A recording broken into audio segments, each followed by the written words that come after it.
How about that? That's a big one. The beauty of this place is anyone can win out here, and anyone can stumble across the winning group of fish. Only Canadian to ever win a Bassmaster Elite Series event. And I got room on the shelf for one more. Boom shakalaka, giant bass. Freaking tank.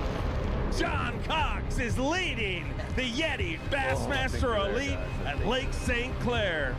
But our Bass Nation national champion looks to go to work. Man, what a day. It's the YETI Bassmaster Elite at Lake St. Clair, being brought to you live by Carhartt. What a day, what a week it has been ever since the first cast 4 days ago in the morning. This place, Lake St. Clair, near Detroit, Michigan, in between Lake Erie and Lake Huron, has been absolutely on fire. It has been a gangbusters tournament so far, this halfway point in the season for the Bassmaster Elite Series, this 2020 YETI Bassmaster Elite, and we have reached Championship Sunday. Only 3 hours fishing time remaining for the 10 anglers who have made it through all 3 days of previous competition and done well enough to have a shot at the trophy on this day and now on this afternoon. The minutes are ticking down, but plenty of time left for just about any one of these 10 to make their move. A little more than 4 pounds separating the whole top 10 at the start of the day. That's our locator right there. Show you our lay of the lake, and right there, the Detroit River up from Lake Erie into Lake St. Clair. Tommy Sanders, Davey Hite with you in Lake St. Clair. We're just getting the American side to fish this time around, but it hasn't seemed to affect it. No, it's really been incredible. It's been eye-opening to only fish U.S. waters. A little less than half of all of Lake St. Clair, but you have part of the Detroit River and the St. Clair River, and it has been on fire all 4 days. And the person who's got it going early every single morning, this morning, the fourth morning in a row, Clark Wendlandt, with 18, 19, maybe 20 pounds Not all that big, each and every day within the first 45 minutes. Clark started the day in 4th place. This veteran who has done so well in the past on this fishery. He's got so many accolades and won so many times. Certainly a man to look out for here. And when he laid down weighed down 18 pounds in the first hour there, everyone knew he was serving notice to the rest of the field. Can only weigh in 5 bass. Take your biggest 5 to the scales. Clark had 5 nice ones early on, but it's going to take more than 18 pounds, 14 ounces for Clark Wendlandt to have a chance to raise that blue trophy over his head this afternoon. Clark's been fishing a very long time, but he told me last night it would mean so much. It would mean everything for me to be able to raise that trophy over my head. He sure got off to a good start this morning, and the good thing for Clark and where he was this morning, he's been able to fish there the previous 3 mornings, catch a good limit, and then work his way away from it, let it rest, so to speak, and that is very hard to do. You don't see many anglers now because they're all so good. They find these groups of fish. Well, Clark found a small area, only about 100 yards long, not very wide, that he was able to have all to himself, and that's been a big key for Clark Wendlandt this week. Gonna burn this place down, he said. He's not saving it for anything else because there's nothing to save it for. Now let's take a look at the man who opened each day with the lead, day 2 and day 3. Gained that lead on day number 1. John Cox of Florida, a noted largemouth shallow water specialist, doing something a little bit different from the rest of our field. A little bit different because most of the field is fishing open water, offshore, maybe only 12, 15 feet deep, but Lake St. Clair average depth only 11 feet, so a lot of these anglers may be 2 miles offshore, but they're fishing relatively shallow. Gosh. John Cox says, I like to fish close to the bank, and he has been a master at it this week. Fishing for smallmouth, catching these big smallmouth, only a cast away from the shoreline. The big key for John Cox, after day 1, he caught a lot of fish there and had a biggest stringer, 24 pounds, 12 ounces. But since then, it has been a little slower for him, but the key has been, you see at 8:48, he caught a 5.8. Here's the key. Bottom, 10:33, his smallest bass, 2 pounds. I hate to say it for John Cox because he's led the previous 3 days. He will not win if he can't get rid of that 2 pounder. Man, hey, here we go. That 2-pounder represents an upside as well. He catches another good 4-pounder, 5-pounder. A lot of that weight goes right to his bottom line, puts him right on top. He's only 14 ounces behind. It's a great way now to think about it, Tommy, because your smallest fish being 2 pounds is a disappointment, but it'd be easy to upgrade.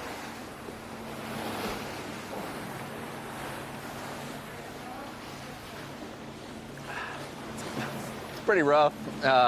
We're not really catching them like we have been. It's kind of like yesterday, super grind. We got one great big one in there, and a couple threes, and then two really small ones. We have already made the trip up to Huron. We didn't do any good. We're coming back. We're gonna hit some of this stuff, and then like yesterday, we just started running stuff towards the end of the day and caught 2 or 3 of our best fish. So that's what I'm hoping today. We kind of just retied everything. And we're kind of just going to start the day over and just kind of run through everything we ran through this morning, and hopefully we'll land on them on one of those areas. All the water coming out of Lake Huron comes toward Lake St. Clair. On the St. Clair River, when it approaches the river, it splits off, braids out into different channels, forms a delta there, and this is the channel where John Cox has done all his damage, which is a significant amount this week. It certainly is. He's been great being able to hold on for 3 days, but very slight lead coming into today, only 1 ounce above second place. And second place has 2 anglers in second place tied. So it's 1 ounce for 3 guys, which is really crazy. That's why the current kind of slowed down. I think because that barge went by, it kind of backed it up. I'm hoping to give it a second, see if it starts flowing again real hard.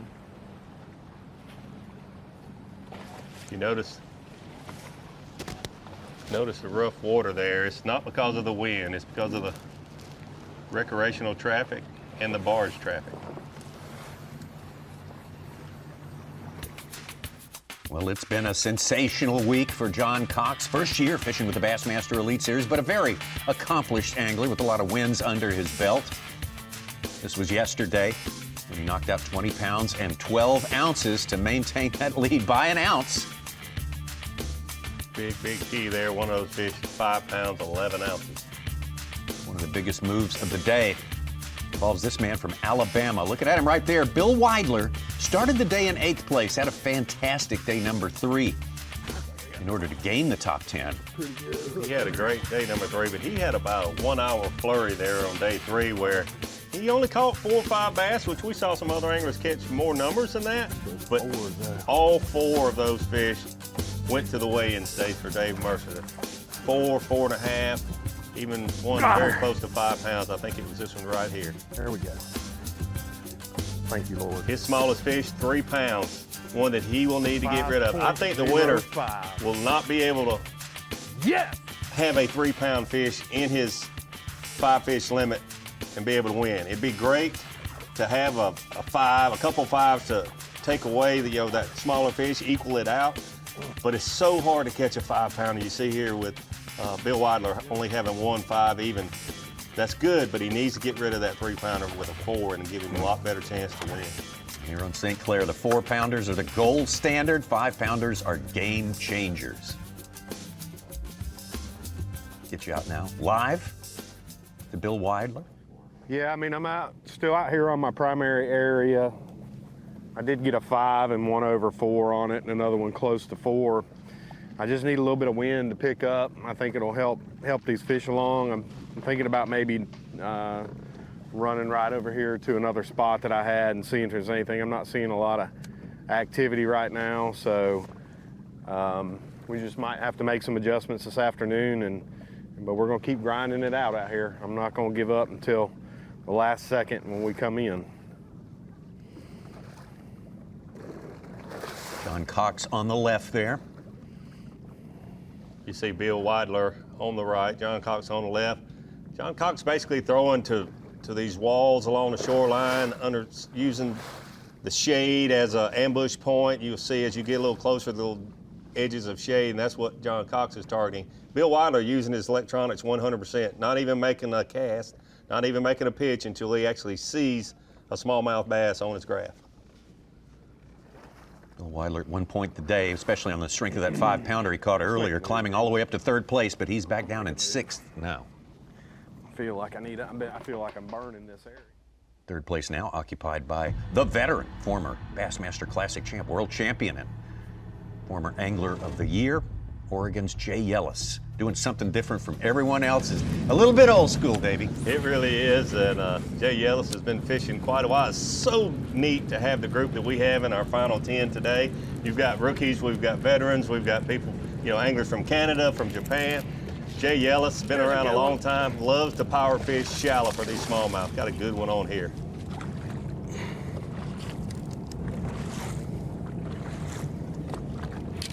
Good one on here for Yelas. Yeah, there's a 4. Praise the Lord, that's a good fish. Come here, dude.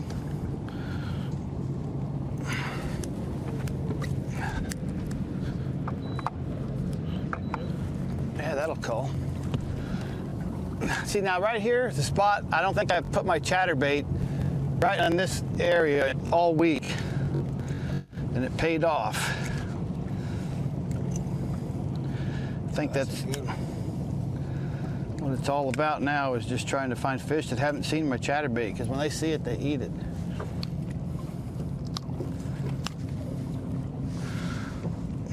That fish there helped Yelas move up to 3rd place. Yeah, gets him 19 pounds even in estimated weight out there, unofficial weight, and he's just under that 4-pound average.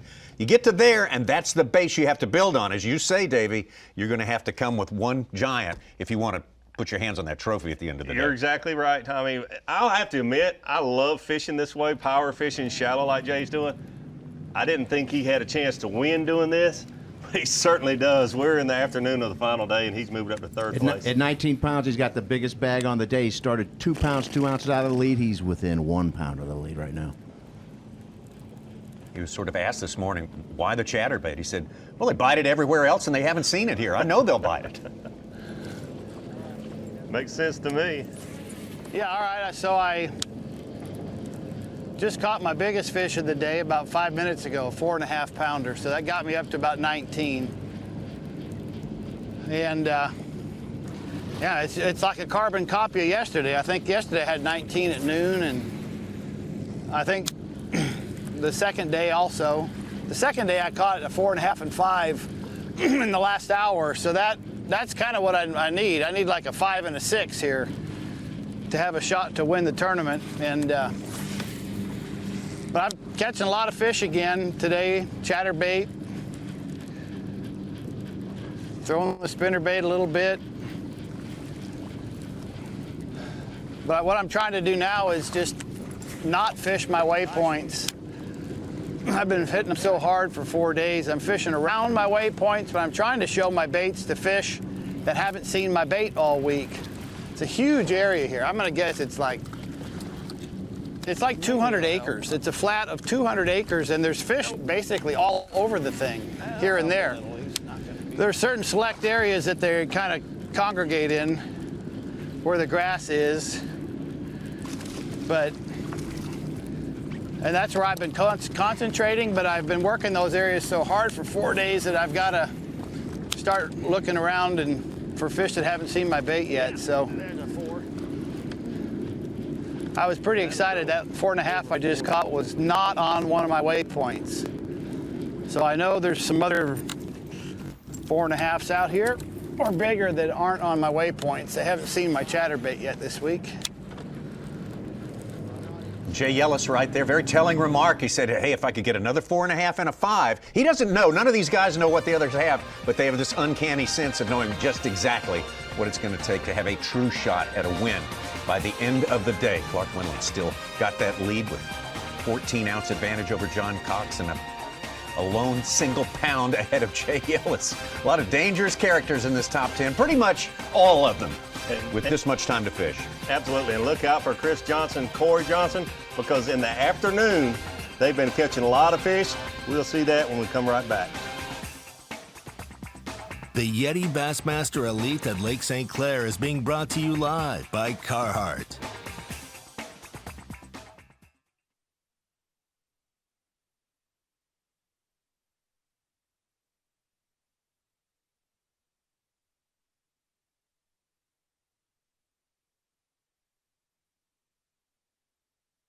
I'm pro angler Andy Montgomery.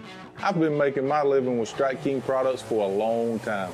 So when they showed me the new Tour Grade line, I was all in. I knew I could trust it. What I didn't know was how easy it was to use. With the spooling tool and the prepaid envelope to recycle your old line included in every single box. Not only is it the best line on the market, it gives you the easiest fishing experience possible. Find out more at StrikeKing.com. For over 70 years and 19 consecutive NMMA Consumer Satisfaction Awards, Skeeter continues to set the standard. And now, through October 19th, you can fall into savings with rebates of up to $1,500 on the FXR Limited, up to $2,500 on the FXR Apex, and double rebates of up to $3,000 on the ZX250. Fall into savings now through October 19th. Visit your local dealer or SkeeterBoats.com and fall into savings on the Skeeter boat of your dreams. Want to know the difference between power bait and other soft plastics? Ask the fish. Berkeley scientists have thousands of flavors tested on thousands of fish. Natural, man-made, every bait that's ever hit the water. No matter the shape, size, or color, power bait is the only one that is scientifically proven. Fish bite and will not let go.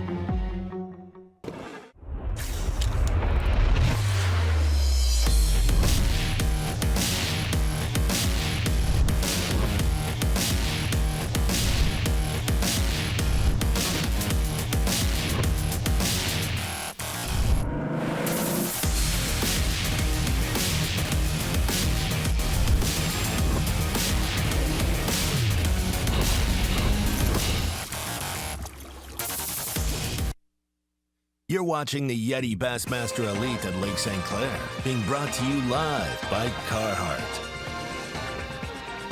We are here with you till 3 o'clock p.m. Eastern Time. That's when the weigh-in commences, and that's when the final reckoning will be to see who wins this 2020 YETI Bassmaster event on Lake St. Clair, fabulous Lake St. Clair. That's an amazing, amazing action out there today. The rules of the game, well, full field. It starts with the opportunity to fish 4 days. The cut down after 2 days to only 40 anglers, though. Those fished yesterday. We're down to 10 anglers on this final day, a 5-fish limit for each day.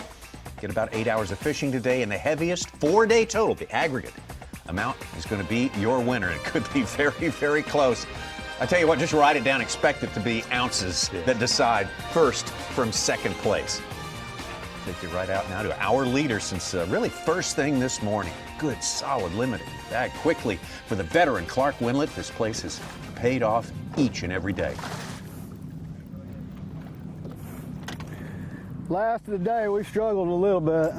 You know, early obviously was great, but I don't know, I have any idea how much weight I got, but I just feel like I need a couple big ones. So 12, 18, got two. I'm not very far away, so I got 2.5 hours to fish. And you know, I'm fishing the part of the lake where the most of these big cruisers seem to want to be. There was reports the camera guys yesterday didn't have any rough water, and I'm like, man, I mean, it's bouncing me off the deck. I mean, they were making fun of me saying I was jumping, but I wasn't jumping. It was just the boat was falling out from under me. That's as much air as I could get. So it's rough, hard to fish out here, but I just have confidence that I can catch a big one out here. So I'm going to see if I can do it. So Clark is, you know, when you got a chance to win, you put yourself in a situation. We saw it at Lake Ontario, the St. Lawrence River, where some of those anglers went out in those very rough waters. And as Clark being one of them, yeah. He was one of them then. Yeah. And, you know, as a recreational angler, you don't want to be in the roughest part of the lake. You want to go somewhere and enjoy the day. But he's fishing for, first of all, $100,000, but more than that, to Clark, I think just being able to win one of these Bassmaster Elite Series trophies would mean everything to him today. He has certainly been in control of his world throughout the course of this tournament, sort of plotting his own destiny. He's rarely been out of one of the top 3 spots during the course of this tournament. That's strong, especially with the quality of anglers here. And there's 2 things that I think is good to note. Clark, in my opinion, has led every day of this tournament in the morning. But then he's given up that lead to John Cox every day of this tournament in the afternoon. But Clark has backed away from some of his best fishing areas, saving them until today. So we'll see if all that works out for him. I like his plan. But if John Cox keeps catching 5-pounders, it's going to be tough on anyone. The plan has a chance to dissolve if that happens, but that's nothing in his control for sure. Some footage you're watching from earlier today. Clark catching not huge numbers for Clark, but steady. I mean, catching one about every 30 minutes. Yeah, he's had that flurry that I just mentioned in the mornings, but he's been able to upgrade. And day 2, when he weighed in at 24 pounds, Mark Zona was within sight of him, saw him catch 2 of his biggest, if not the biggest fish in the afternoon, a little bit later than now. All right, speaking of Mark Zona, our B&W trailer hitches on the line. It's going to involve our colleague, Mark Zona, who is out there right now with Clark Wendlandt. And Z, what do you got? Tommy, I'm going to ride this one to the end, man. I got a weird vibe. Clark has saved this spot. Really, he's managed this tournament as good as you can manage a smallmouth event. Probably the most pressured smallmouth body of water in the country. And what I'm saying right there is he would do his damage. Just like you said, we've been with him every morning. He would do his damage in the first hour to 90 minutes and leave. He didn't want locals or other competitors seeing him. Today he said, man, I'm just going to burn it down. I'm going to fish it for everything it's worth. And here's the other side of it is, it's about a 100-yard stretch of sand, some mixed boulders, but the key, it has an enormous amount of bait. And here's the best way to put it for a smallmouth bass. His life revolves around eating, chasing bait, until they disintegrate it and move on. They act like a pack of wolves. They'll disintegrate an area and then they'll just basically move on. The other side of that, this area has a lot of current, and that current flushes the food. We always say it, the current is the fan that brings the buffet to the bass. But really, Clark just has a connection with Lake St. Clair or any smallmouth body of water. But if you look at his history here, granted, he's from Texas, you've just seen guys from out of state, guys like Jason Christie, Clark Wendlandt, that the lake sets up right for them in some way, shape, or form, where in all honesty, they beat up on a lot of the local guys every time they come here. And Davey and Tommy, this one's for you. There was a pack of young anglers at the boat ramp this morning, and they said, hey, do you think the old dude's going to win this tournament? Thanks. That's for us, Dave. Yeah, absolutely. You're Appreciate right. that. Hey, Z, let me ask you a question now. We know he's going to have a 5-pounder or maybe a little bit more in order to pull this thing off. Plenty of those living there? There's no doubt, Tommy. I can let it out now. There was 3 or 4 tournaments, local, call them regional tournaments, dominated. The reason we started the first day of our broadcast on day number 1, there has been a tournament basically won in this 2-mile stretch the last 4 weekends. So I told camerawoman Ashley, let's just go sit there and see who starts in this area. 2 guys started here. They're both in the top 10. Cody Holland and Clark Wendlandt, and really they've predominantly had this area to themselves the entire event. And if you really look at this tournament, we talked about this a lot, as much pressure that goes on St. Clair. It's a lot of the guys that did stuff on their own. Sure, we got a couple guys that are fishing in packs, but really there's about 4 or 5 guys that are fishing alone that made it to Championship Sunday. Z, great job. Some essential context, background information as we watch our leader, Clark Wendlandt. Thank you, Mark Zona, for that good stuff out there. He says, sounds like he's going to stay there and watch Clark for a while. Yeah, Clark's in a good area, and Zona certainly knows that. He's also in the area that Z called I-75. As you can see all the traffic around there. You see all kinds of boats of all descriptions out on the water on one of these precious few dwindling days of summer here in the northern tier of states. Doesn't skip like a waggy, that's for sure. Z mentioned Cody Holland, our Bass Nation champion fishing here. He's in 10th place. He's the only guy without a limit. He's 2 bites away, but only 7.5 pounds. Easily made up. Did you say 18 or 19? There got to be one there. Okay. I just want to say, when Zona was doing that hit, something big was on the other end of John Cox's boat, making him seesaw like that, and it was that giant boat that went by. Did you see how big those waves were on that wall? you know, 19's about what I'd say.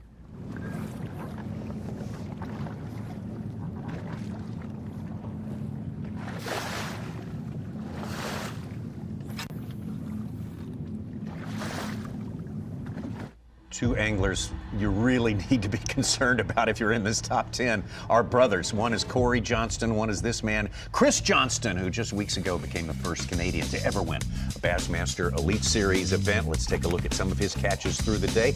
Not a super fast start, but both of these guys have been getting better through the day in each of these competition days. Very good point, because if you look and you see, wow, they're just having a slow day, it's exactly what they have done every single day. Just steady, not slow.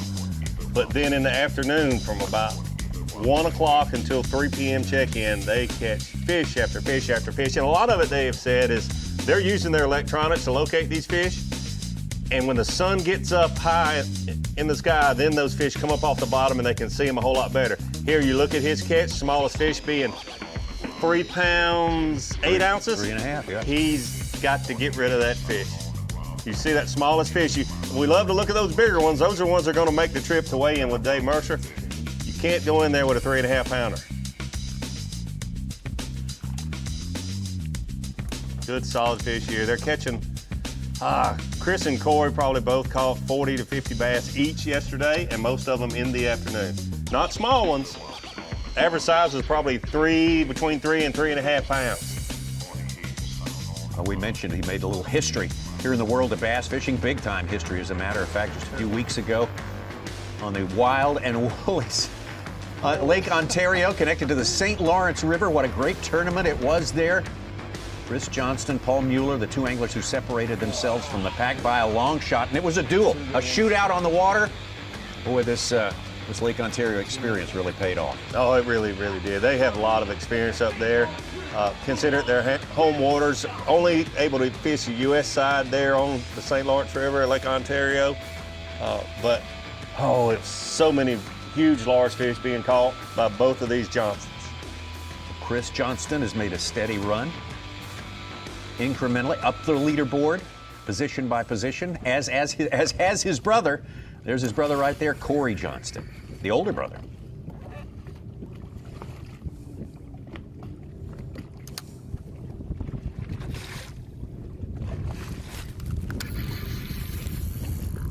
Here we go. Look out for these two in the afternoon. They have been catching 3 or 4 times the number of fish that the rest of our top 10 had. Just have not been able to catch those 5-pounders. This is a good fish here for Cory. Definitely helping. We're live. He's got a 212 in the boat. Come on.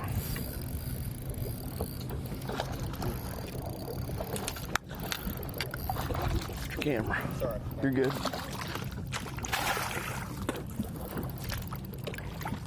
A little better one. Definitely helping, much bigger than 212. Moved away from all these boats, and there's not a single person out here. This thing chased it right up to the trolling motor. Didn't even see it down there.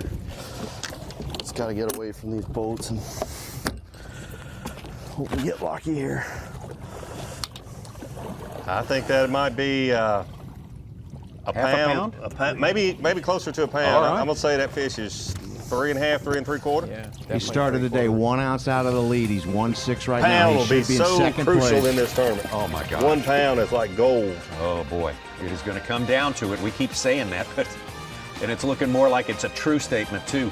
As we go on through the day, John Cox just ounces behind. Clark Wendlandt, Jay Yelas tucked in right behind.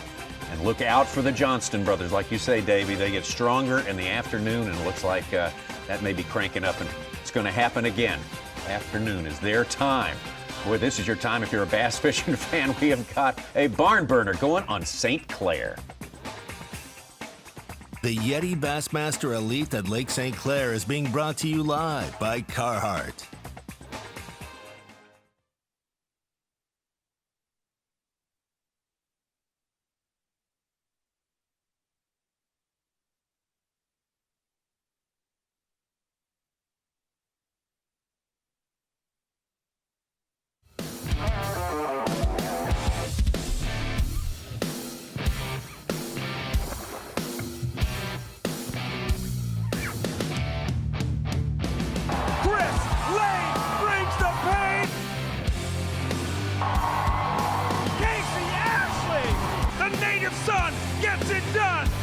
short lead. Back-to-back domination. Unbelievable.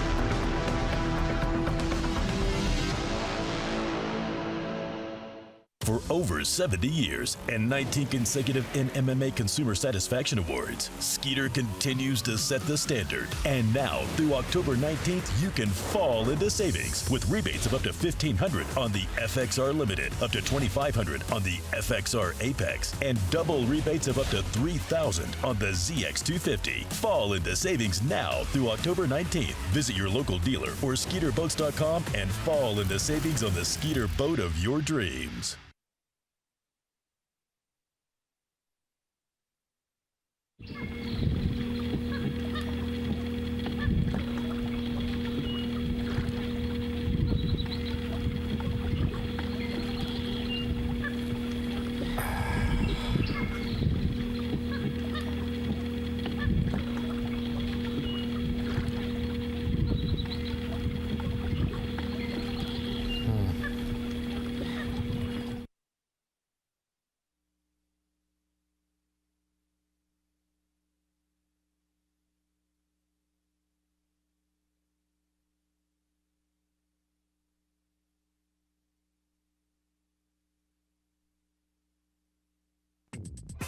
The YETI Bassmaster Elite at Lake St. Clair is brought to you by Power Pull, Skeeter Boats, Yamaha, and by Toyota. Today we'll have 2 MLB games for you. Carlos Correa and the Astros take on Fernando Tatis Jr. and the Padres at 4 Eastern, 1 Pacific, and then in our Sunday night game, the Phillies and Braves wrap up their 3-game series, 7 Eastern, 4 Pacific, on ESPN, ESPN Deportes, and the ESPN app. Good stuff on the way on this special Sunday. Certainly a special Sunday in the world of bass fishing.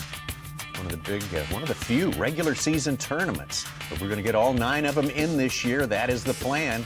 Hasn't been much. The leaderboard's been kind of status quo about the last hour and a half. Not many changes at the top anyway, but now a significant change. You see Cory Johnston has moved into second place by only 9 ounces. Man, he has put himself right in the middle of it right there. This is live, but we did call look out for Cory and Chris Johnson, and they are showing up right now. And the afternoon has been great to them. This coal was about 15 ounces to his help. Got rid of a 212 for a 311. Moved away. 15 ounces of solid gold right there. Yeah.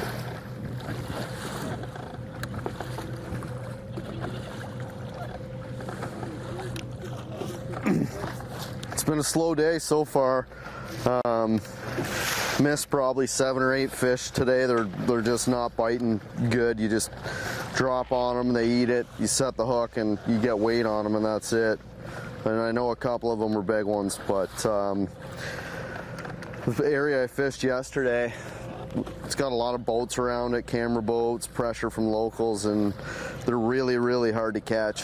So I've kind of moved off that, and I'm in an area I haven't fished yet for the tournament, but I did find some fish here in practice. So as soon as I pulled up, I seen one on the graph and dropped on it. It never ate it, and I reeled it up and chased it right up to the trolling motor, dropped it back down and caught it, and it was a 3.5 pounder. So it just goes to show you, if you get away from the boats and the pressure, they're gonna eat. So I'm looking for a few more of these things here. We're just gonna keep moving for the next couple hours and see if we can stumble across some big ones, because you get on the right group, it'll happen in 5 drops. It doesn't take long to find them when you do find the right group. Keep grinding away here. Lots of time left.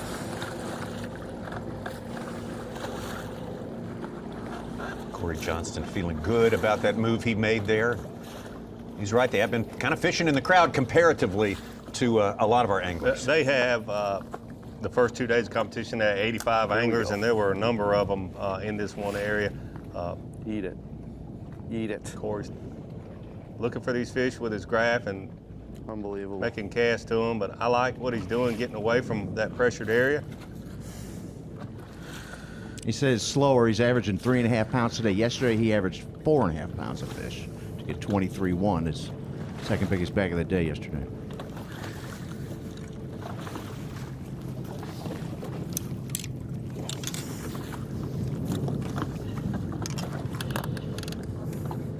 Cory started this day, remember, just an ounce behind the leader, John Cox. So another thing that they're talking about, the electronics have come a long way through the years, and so many of these anglers are marking these fish before they ever make a cast. But here's the thing, every fish you mark does not mean you can get that fish to bite. Using artificial lures only like they have to do. They can't use live bait, and to trick these fish in super clear water on artificial lures is not as easy as these guys make it look. Especially when you consider the pressure that these fish receive on a daily basis here. They're educated smallmouth bass.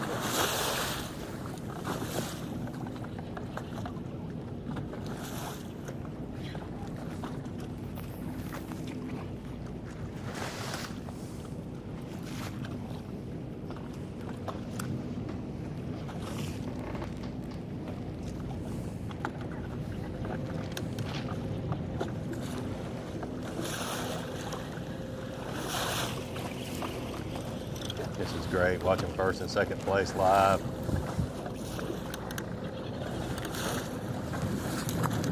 Less than half a pound apart. That's what we got.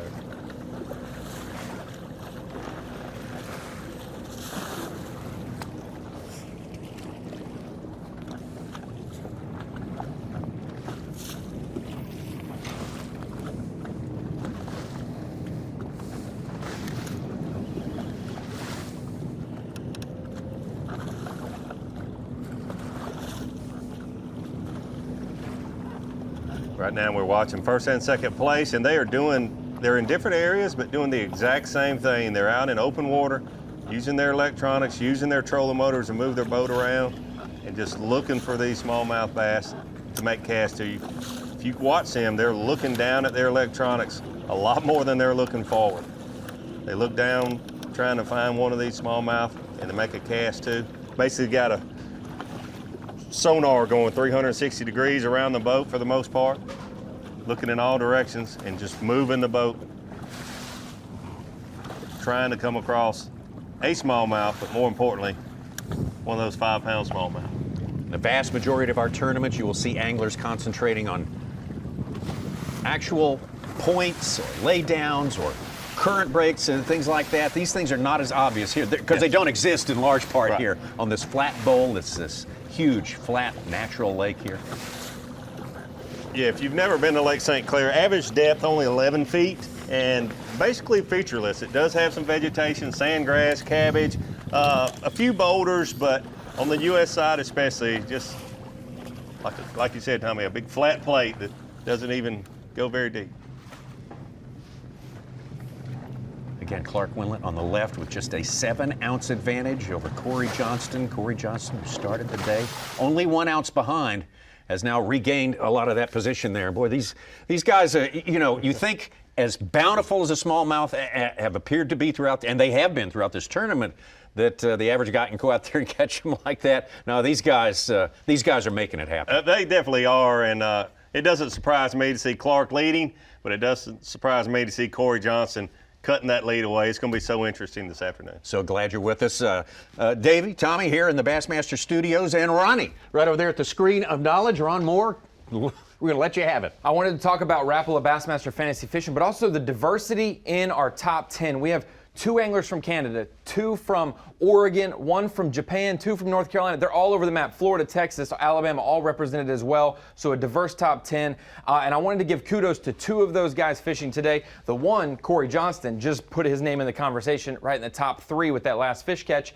And Taku Ito, a Bassmaster Elite Series rookie from Japan. These 2 guys, we've had 3 events up north, 2 in New York, 1 in Michigan. And these 2 guys made a top 10. They made Championship Sunday in all 3 of those events. A tremendous feat capping off this northern swing, and they did so 7th and 6th at the St. Lawrence River respectively, 9th and 10th, and then going into today, Taku was in 10th place. Meanwhile, Cory was 1 ounce off the pace. And in fantasy fishing, the equivalent, this is your first round running back, or if you like wide receivers, it's your first round wide receiver that you picked in fantasy football. That's how he was in fantasy fishing, a guy you got to put on your team. For Taku Ito, he's like that 6th, 7th round guy. Yeah, he's the guy who's drafted way at the end of the draft and really produced. Only 1% of fantasy fishing players selected him. Those 2 guys really reaping the benefits and the reward for their teams this week. Ronnie Moore, thank you so much for that right. There's Taku Ito right now. It's certainly getting a lot of attention. We spent a lot of time in the boat. Great young fisherman. We saw him catch a number of fish just like this. First year ever fishing for smallmouth, and you certainly cannot tell it by watching him perform here this week. He's got all the skills. He is the real deal. He leads the Rookie of the Year competition, and 2nd place in Angler of the Year stats. So Taku Ito started the day in 10th place, and as well as he's done today, boy, it's hard to move the needle out here. It is very, very hard with all these guys bunched up so tight and everyone getting their crack at catching some good ones. We've still got plenty of time left for big changes on that leaderboard, and we will come back with more in just a moment. The YETI Bassmaster Elite at Lake St. Clair is being brought to you live by Carhartt.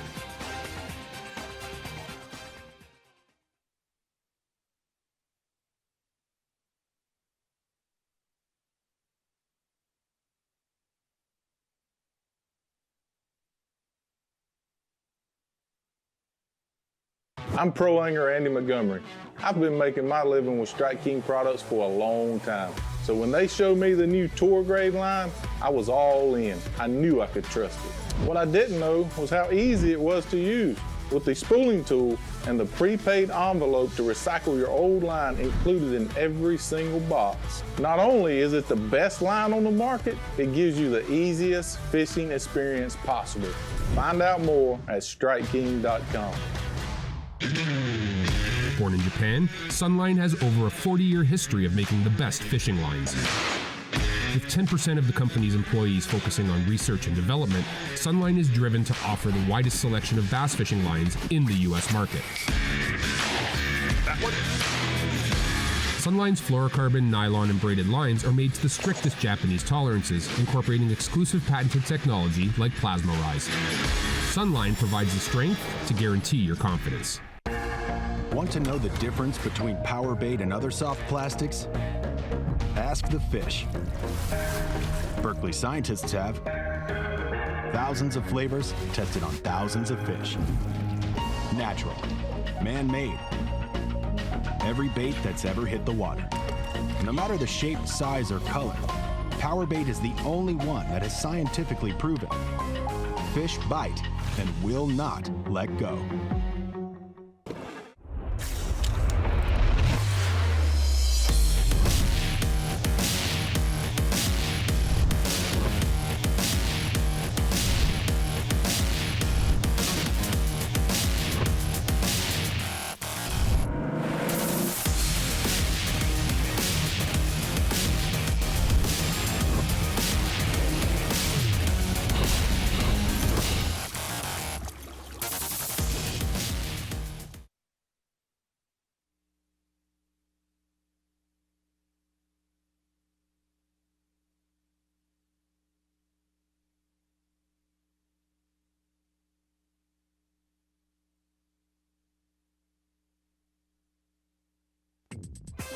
You're watching the YETI Bassmaster Elite at Lake St. Clair, being brought to you live by Carhartt.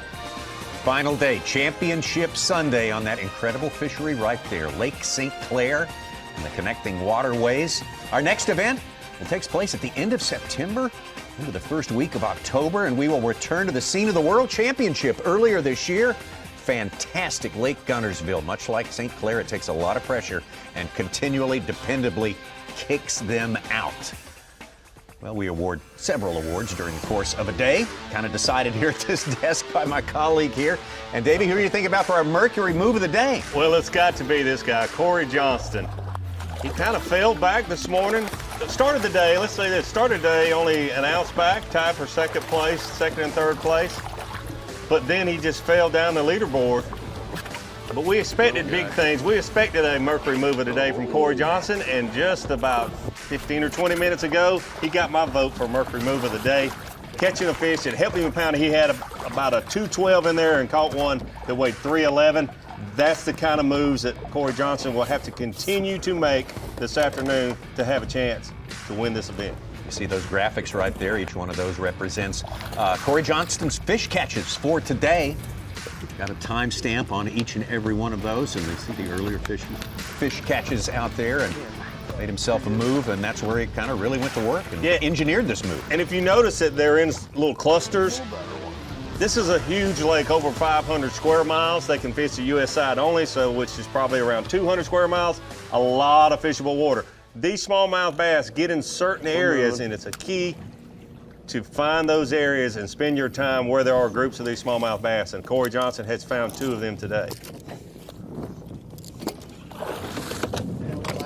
Just go ahead and sit down just for a few seconds when they get off of it. Well, he's already made one major award-winning move of the day. He's going to make a move. You can move up and down the lake. You can vertically or horizontally move. We like to talk about the ones going up, though, but we unfortunately have to talk about the ones going down sometimes. So you can, if you're just joining us, this being the final day, the championship Sunday in the afternoon, you can tell these guys have hit another gear. The 7th day in a row on the water for these anglers. The afternoon of the 7th day, they're mentally and physically exhausted. The boat wakes, the current, the boat rides, that sort of thing. But you can see these guys, whether it's the veterans like Jay Yelas, Clark Wendlandt, or the younger anglers like Cory Johnston, John Cox, they know it's time to hit another gear. Yeah. You've got to get it done in this last hour or two of fishing here on Lake St. Clair. All 4 of these guys have had their share of wins in the very top level of bass fishing in the world. Jay Yelas knows that maybe a little nutrition might gotta be the fuel. refuel. You got to have fuel. You can't make a move without fuel. You can't run on empty all day. You can't defy physics. Ooh, I thought Clark was about to. Remember, it's 90 degrees out there today, too. Starting in the 70s. Warmest day of all the 4 that we fished.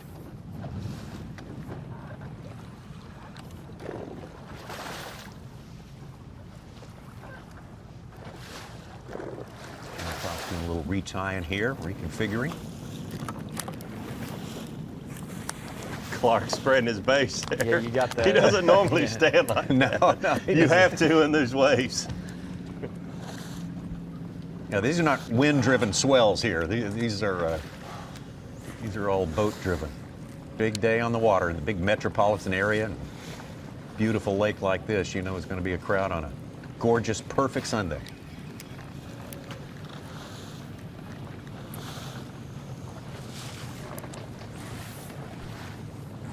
Washing machine.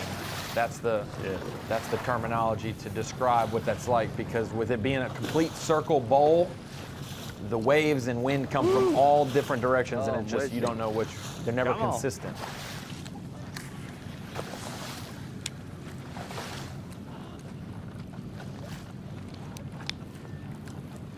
John Cox, who fished in this area to start his day, made a long run up the river to the mouth Lake Huron, and fished there for, I'd say an hour and a half, perhaps 2 hours, and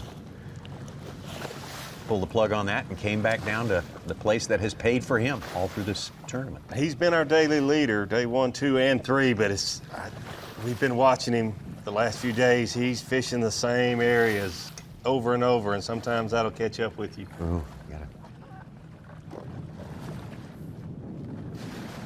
Jace. Jay Yelas. Shake. Let's see what we got here. Not a real giant, but he's gonna help. 2 fish. Maybe. Listed Looks at 3 like it pounds, 6 ounces. Nope. Darn it. Boy, he felt like a grown one when I first set the hook. I don't think that's gonna help. We got, well, let's just take a quick little peek.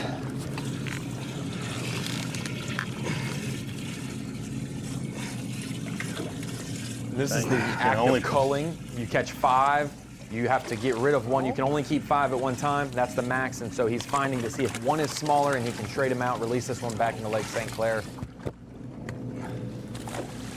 Which you can. No help for Jay Yelas there, for the former Classic champ and Bassmaster Angler of the Year.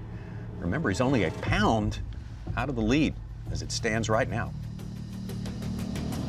Bill Weidler, on the other hand, is a pound and a half. He's certainly not out of it either, and he has had a great tournament so far. Has done outstanding work to put himself in position here on Championship Sunday. We'll look at this earlier today. Probably going a little slow, and then he made a few changes, Davey. It's really been interesting to watch how Cory and Chris Johnston can catch 40, even 50 bass a day. Like you just mentioned, Ronnie, you can only take your biggest 5 to the scales. Bill Weidler has not caught but about 10 bass a day, but they've been the right ones. And that's the key to winning one of these tournaments. Catch the biggest 5. You don't have to catch 55, catch the biggest 5. And he is, you know, he's in 6th place currently, but he's definitely within striking reach. He's got 2 of those ones he wants, a 5-pounder and a 4-pounder, and the smallest is a 3 even. Yeah, and to put it in perspective, 6th place out of 10 anglers doesn't sound great. He's below half of the top 10 right now. But he's 1 pound, 8 ounces behind. He is literally a small minimum keeper away from being able to be right back in the mix. And he's got a good bit of fishing time left, over 2 hours. Subtract whatever time it takes him to run back to Metro Park. That's where the weigh-in's going to take place today at 3 o'clock. All these weights, these numbers we give you are unofficial, but we feel pretty strong that they're pretty close. Earlier today. They go out with a target weight, but they do not know what the other competitors are doing. Exactly. They all have that target weight, a real close idea of what they'll need at the end of the day. This is Cody Holland this morning with a DT10 crankbait, Rapala DT10. Good fish to start with right there. Great fish to start with. He needed a little more wind. He's been catching more than just that one in the mornings typically, but the calm conditions really slowed things down for him this morning. It was, an hour or so later before he was able to catch his second keeper. There again for Cody Holland. Another decent one. Not a lot of numbers, 8, 9, maybe 10 bass a day, but definitely the right size. Holland's from that grassroots across the entire nation. That's what we call it. You can fish locally, take it to the regionals, to the divisionals, and to nationals. And he is the representative. He's beat them all to make the Elite Series and to live his dream. And he's got a chance to win an event today. Which all these anglers qualify to be here, but you think about the thousands and thousands of nation anglers that you have to beat to get here. He's certainly earned his right. It's his rookie season, but he earned being here. Cody Holland now live, and he is hooked up again. Remember, he's 3 fish. Next 2 fish are going right to the bottom line for him. He's only got 3 in the live well.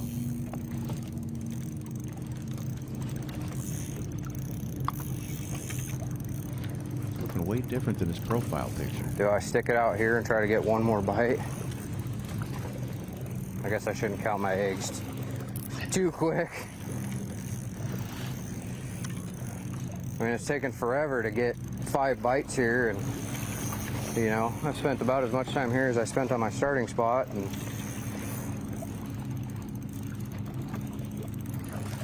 but hopefully we can get this one in the boat. It's a good one.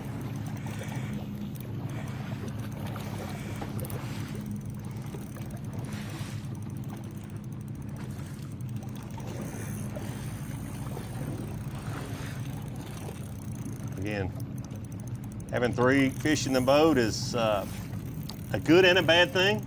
All of this weight from this fish goes right to his total weight. Less than 7.5 pounds out of the lead. So being 7 pounds back, 2 fish short of your limit. He's in the lead. He's about 4. Got a great opportunity to take a lead if he lands his fish and one more.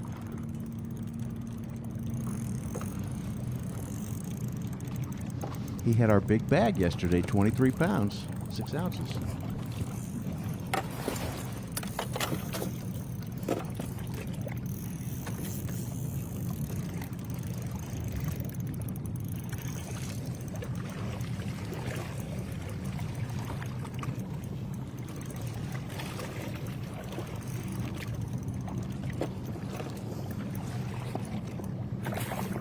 Holland's all the way down in 10th, but only 7.5 pounds back.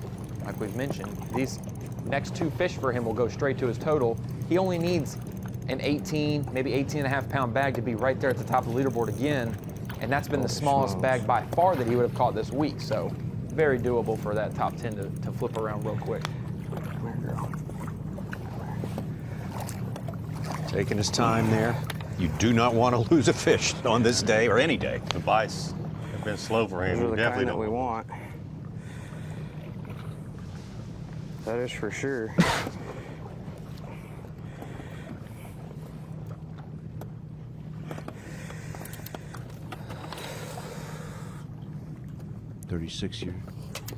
Thirty-six-year-old from Beaverton, Oregon.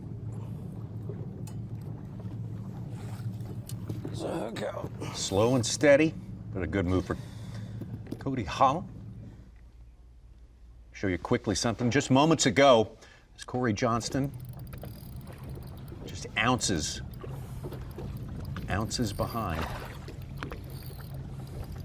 our leader Clark Wendlandt. And that looks like a good one, Davey. Only 7 ounces back. We'll have to see when we come back from break, but oh, there's potential for that one Yeah. to give him the Well, lead, there it and is. it does. There's your result right there. There we go. All right, 4 ounces now to the good. Cory Johnston ahead of Clark Wendlandt. Man, back and forth. I consider that's just the start of the back and Oh, forth. yeah. We As knew far that as the Cory day Johnston, goes. Cory and Chris Johnson were going to make this surge. Clark's just got to try to hold them off. All right, we're going to take a break. Come right back to Lake St. Clair. The YETI Bassmaster Elite at Lake St. Clair is being brought to you live by Carhartt.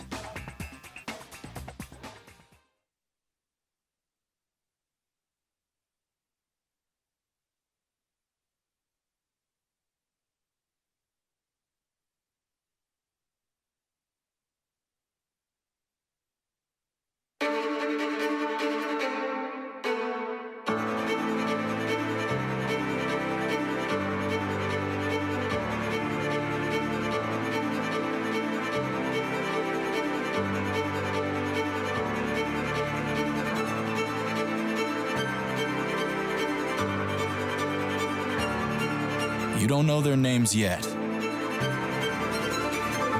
but you will. When I'm on the road for work or for fun, I always like to have a reliable generator around. This open frame inverter from Champion is ideal because it's lighter than a standard open frame generator and more affordable than a traditional inverter. The remote start helps me start up the generator or shut it off without having to leave my camper. It provides essential power for things like charging my boat batteries, also makes life a lot more comfortable for myself and my family. It's been said that a bad day of fishing is better than a good day at work. Getting you to that fishing spot is key. And Bully Dog gets your truck road ready. No matter where, we give you the horsepower and towing torque right when you need it. We make getting there better. Make your ride a Bully Dog. Groundbreaking designs, unsurpassed quality, and unshakable confidence. Welcome to the Ranger Z500 and Z100 series. Leading the industry for over 50 years, these rigs are custom crafted and loaded with more features and advantages to deliver the ultimate ownership experience. The legendary Ranger Z series. Unleash next level performance. Mercury, go boldly.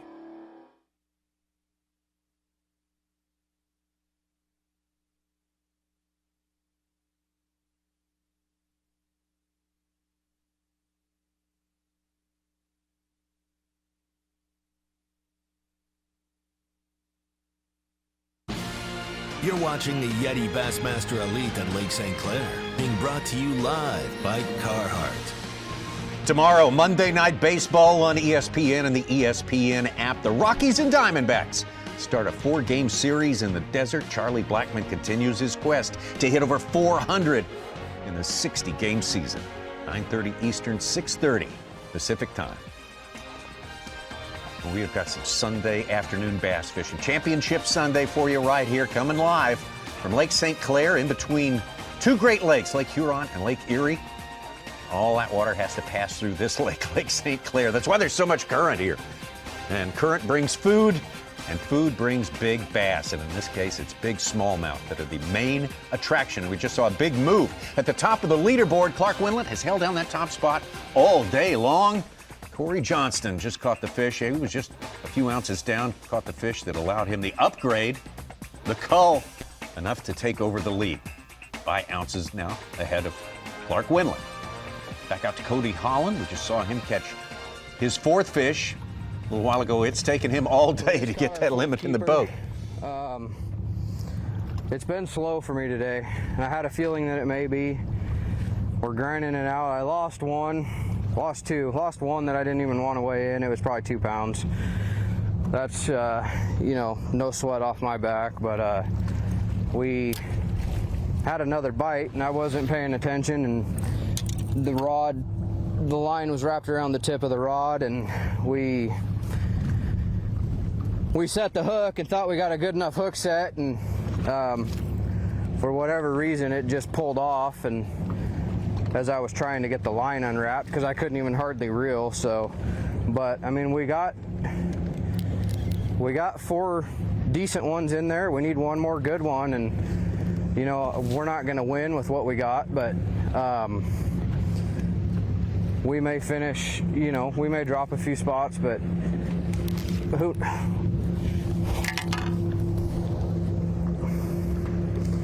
knows? We'll keep grinding. That was a bite, and I know I just lost my bait and everything. So I think I may have, I don't know for sure, but I think I might have relocated these fish. They might have moved down a little bit. I'm not 100% sure, but we're gonna stay here for a little bit longer since I just got 2 bites. So we will see what happens the rest of the day, and hopefully we can catch a couple more and maybe cull one of those out. No, obviously I'm around the quality, so just a matter of getting them in the boat, fishing clean, and I fished clean all week with the exception of the first day. I mean, I had a phenomenal last 2 days, and this spot has been crucial to my whole week. I've pulled up here and caught numerous 4 to 4.5 to 5.5 pound fish. And you know, today's been no different. I mean, all the ones we got in there are over 3 pounds, some over 4, and maybe one close to 5. So we're just gonna stick it out here for a little while longer since I started getting bit, and hope that we can put one more decent one in the boat and bring back a respectable bag and see what happens today. So, well, Cody Holland gets all the weight from his next fish added to his total. And again, as Ronnie, Davey pointed out, it's not going to take a whole lot of total for him to put himself right back up there at the top of the leaderboard. Let's go. Right now, near the top of the leaderboard, 2nd and 3rd place. 2nd place, Clark Wendlandt on your left. 3rd place, John Cox on your right. John has led every day, trying to win it wire to wire. Couple hours left. What's the plan? Man, we got a couple hours left. We're just gonna run as many little spots as we can and hope we land on them. I mean, today's been the same as yesterday. It's like, you know, if you get in an area and you get a bite, you might get one more, and that's it. So we haven't really, you know, since we hit that plant back there, we haven't really got anything going again. So we're just gonna keep bouncing. And yeah, stick with this old drop shot and see what happens. Yeah, I mean, we got a 2 and probably one almost right at 3. I'd like to get rid of them at least, you know. Maybe we'll get rid of them with 5-pounders. John's got one 5-pound plus in the boat. That one made him pretty happy this morning. Certainly did. Certainly did. He's been able to hold on to his lead that he started on day 1 with 24 pounds and 12 ounces, but it's been difficult, especially yesterday with 2 anglers within 1 ounce of him yesterday afternoon. So he knows he needs to get rid of those 2 small fish, especially the one you see there, that 2 pounds even. Shot of Clark Wendlandt right there. Our leader for so much of the day, now hooked up as he sits in 2nd place.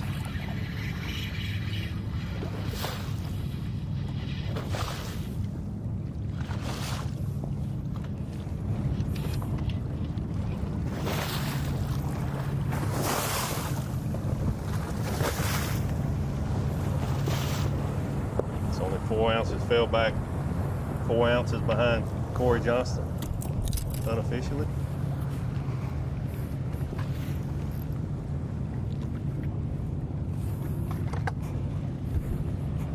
It's a good fish here just by him being so quiet. He's got a top 3 pounds 6 ounces. It's the smallest in the live well.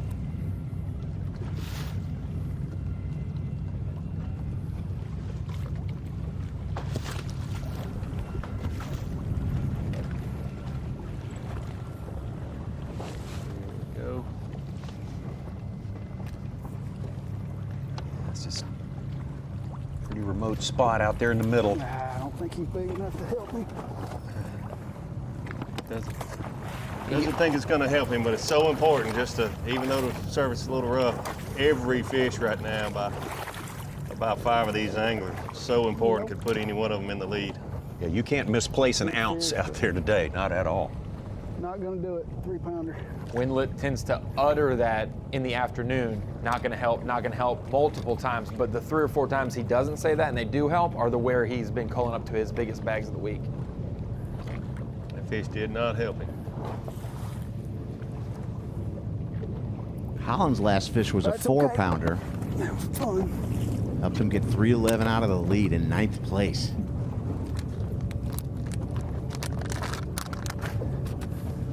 That's what's crazy is the day started 4:11 or 4:09 was the mark from 1st to 10th. And we are 5 or 6 hours into the final day and it's still 4:11. Wow. Normally it grows and someone just doesn't catch them well and they drop back 10, 12 pounds back. Everyone's still within a normal sized fish at St. Clair. Clark Wendlandt quickly back in with his drop shot bait.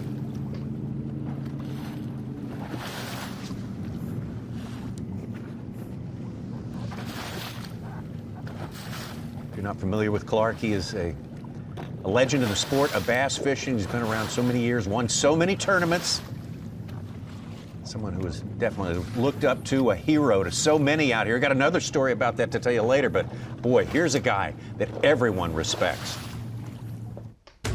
Our Elite Series Angler of the Year leader. He's from Texas, Clark Wendlandt. I've got a pretty decent starting spot. I've fished well early, but you know, it's just a really cool place. I fished my first tournament here, and bass fish came the first time in '94. Davey Hyatt reminded me of that, and I fished it. There weren't even GPSs back then. We were just trying to line up a couple of things out there, trying to figure out where we were. But it's a super, super place to fish. I love how flat it is, and I look forward to tomorrow.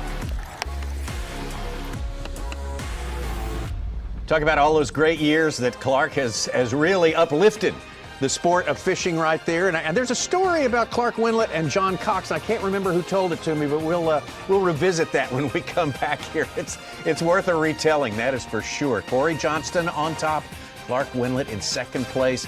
Just look at that. 4 ounces separating first and second. John Cox trying to go wire to wire, but he's got to do a little bit of work, but plenty of time to get the work done. We'll take a break and come right back. The YETI Bassmaster Elite at Lake St. Clair is being brought to you live by Carhartt.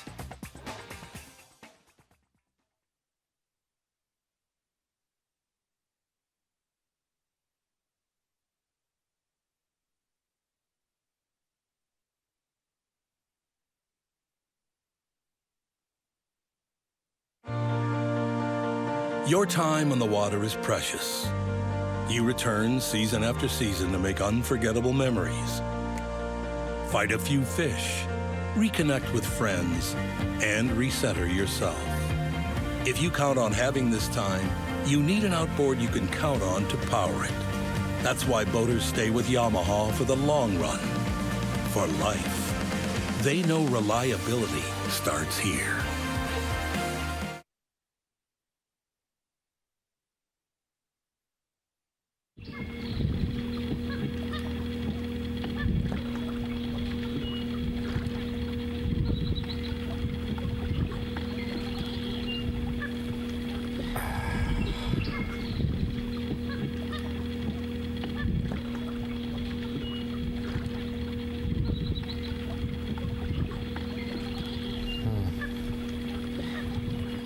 At Mercury, we invested thousands of hours of engineering manpower so you can enjoy hours and hours of untapped horsepower. Introducing the all-new V6 Mercury Pro XS. Light, quick, efficient. Mercury, go boldly. At Mercury, there are no limits to what we'll do to make sure you have no limits either. Introducing the all-new V8 Mercury Pro XS. Light, quick, efficient. Mercury, go boldly.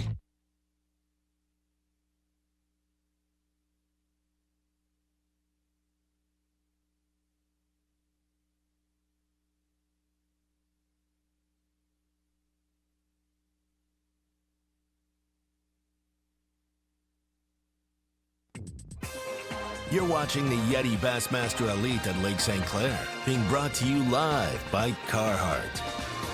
Bassmaster Live as we enter the last 2 hours of fishing for our 10 anglers left. The Championship Sunday in the 2020 YETI Bassmaster Elite on Lake St. Clair. Lake St. Clair, the big star. Here it always is. I mean, if you're a bass, if you know anything about bass fishing, you've got this place in your sights. It's on your bucket list. This is one place you come because the smallmouth are so big, so bountiful. Such a great area, such a great opportunity for anyone to come out and have your career day out on the water here on St. Clair. Taking a look at John Cox there, who started the, well, I tell you what, I promised a story about John Cox and Clark Wendlandt. Actually, Such is the source of that, so I'm going to let Such tell it. I read it this morning that John Cox has a great admiration for Clark Wendlandt. Clark Wendlandt, FLW legend, 2.2 million, 4 victories on cereal boxes. Well, when they met, Cox told Wendlandt, I had your cereal box, Wheaties cover, hung up on my wall as a kid. Wow. And now I guess that's a compliment. Nose to nose out there on St. Clair. He didn't know at that time they'd be button heads on St. Clair, but... Well, Cox says he would like, if he doesn't win, he'd like Clark to win this. That's great. Good stuff. That's almost as good as Taku saying that he watched you, Tommy Sanders, and Mark Zona when he was a baby. That's right. That's right. Yeah. But the worst thing about it, his dad said he watched me as a baby. That's what hurts. Well, Clark's 54, and Jay Yelas will turn 55 in a week and a half or so. Who are those youngsters saying, will the old guy win? Which one were they talking about? Some of those little kids at the ramp. I don't know. I'm 55. Yeah, kind of like the punks in studio. I was just a baby watching you in Zona. I mean, that's what... Back out on the water. Keep an eye on these two right here, Bill Weidler and Cody Holland, catching better average size than most of the field. Bill Weidler, 6th place, yet only a pound and 12 ounces back. Bill's hooked up. That's a good one. Oh, and also hooked up live, Cody Holland. Did he say that's a good one? That's a better one right there. Weidler did. And maybe one we need right there. Wondering why it wasn't fighting very hard. If Cody Holland only needs 311. 311. That's fighting, And but with only 4 fish in live, well, his average fish today and previous days, they're around that 4-pound mark. He said it was fighting right to the top. He's not sure if it is a bass. He said it was fighting funny, but now, oh, it did surface. A largemouth. Largemouth. Wow. Cranking too, not drop shot. Yeah, that's an accident fish, but it's number 5, and I'll take it. Oh, man. Make sure he's 14 inches, but, I mean, it's a 2-pound largemouth. Come on, Lord, let me get her.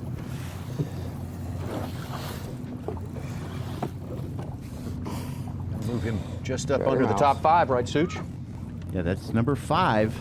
If it's only 2 pounds, he's still 2 pounds behind the lead at least. Yeah, 14. Put him in about 5th place. 5th place, 6th. Yeah, it's just a placeholder. He still needed a 4-pounder, but if he gets a 4, want to take away him, but we got number 5. That's more than 2. Oh, man. Of all things. Now the fun thing's gonna be trying to land her in this rough water. Yeah, what's Weidler's smallest fish? Because Right. he's saying this is a real good one. Wait a second, it Don't just get in the changed. trolling motor. We're off of him. His Dang, girl. service is out, but Cory Johnston just called up a little bit, a couple ounces. Weidler's 112 to 2 pounds off the lead. 3-pounder in his live well, so a heavy Give 4 it up. or a 5 would put him at the top. Give it up, girl. It is a nice one. 6-pounder. Oh my gosh, please, Lord. Let me get her. Yes! Oh my goodness. I sure hope he weighs That it for is us. a 'cause freaking giant game changer right there. Yeah, we need that info. He may have just taken the lead. He's 2-4 back. Yes! It's gonna be close. Smallest one is 3 even. I don't know if this is 5. He need to be a 5.5. I don't think it's that.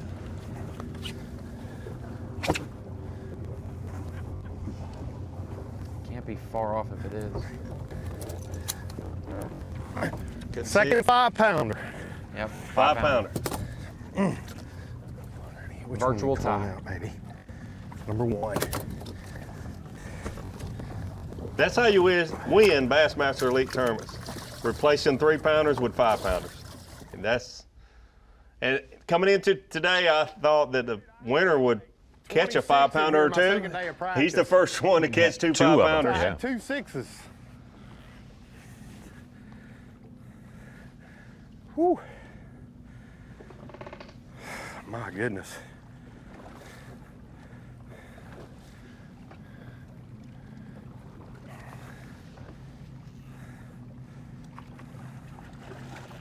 There we go.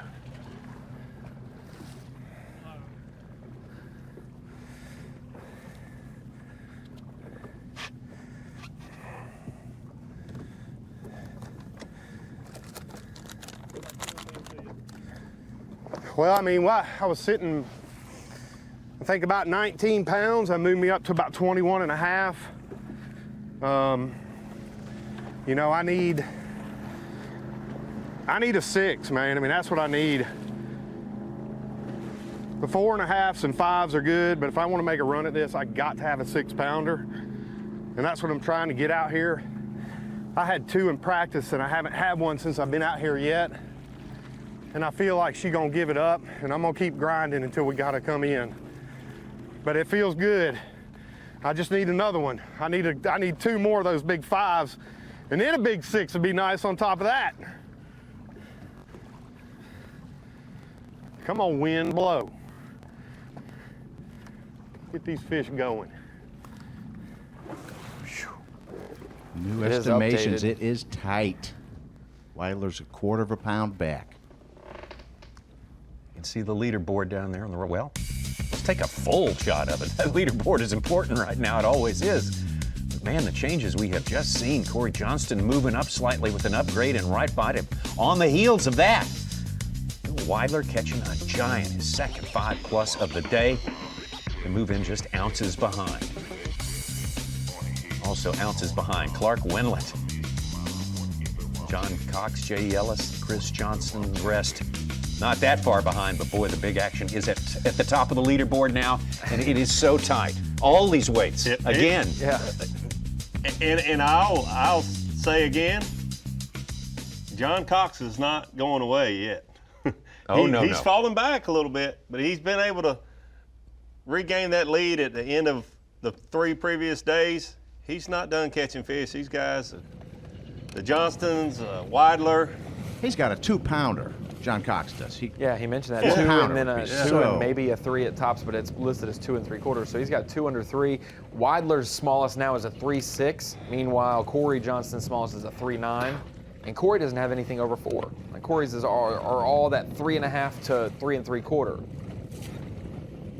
When we started this segment, which has only been 5 to 8 minutes long, we have had 3 very impactful fish catches. Yeah. Holland filling his limit, Cory's cull right then, and Weidler's 5-pounder. It's incredible. The leaderboard flip-flopped that quick in 5 minutes. So with hour and a half left to fish, basically, do y'all remember a final hour and a half where they're honestly, and we're not creating drama here, this is the honest truth, I think there's 5 anglers that they're 1 cast away from winning this tournament. It's a carousel within 1 pound. Yes. Going back and forth. I can't remember any situation like this before. Maybe 2 guys, but not 5. Not 5, no. And as we just mentioned that, those 3 or 4 impactful catches, an official 20-pound bag on Bass Track, Jake Whitaker started lower, just caught another 4-pounder, has over 20 pounds, and he's 2 pounds behind all the way down in 8th. Wow. 2 pounds, 5 ounces from 1st to 8th right now.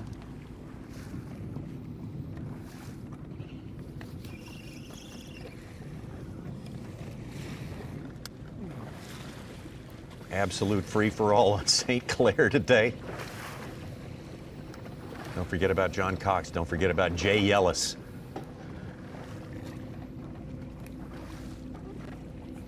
And what's crazy is if anyone wins this event today other than Cory Johnston, first-time Elite Series champion. Nice, bro. That's right. Good point.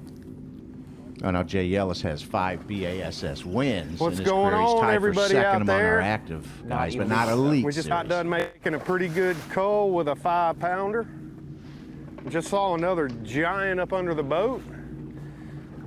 I saw all these fish in here this morning, but it was slick calm and they were just real finicky. So this wind's picking up, this wave movement, and they're committing to the bait now when I get it in front of them. So we still got some time. I hope that moving me up a little bit. I don't know. But I'm in land or this area where there's some big ones, and we're just gonna keep grinding it out.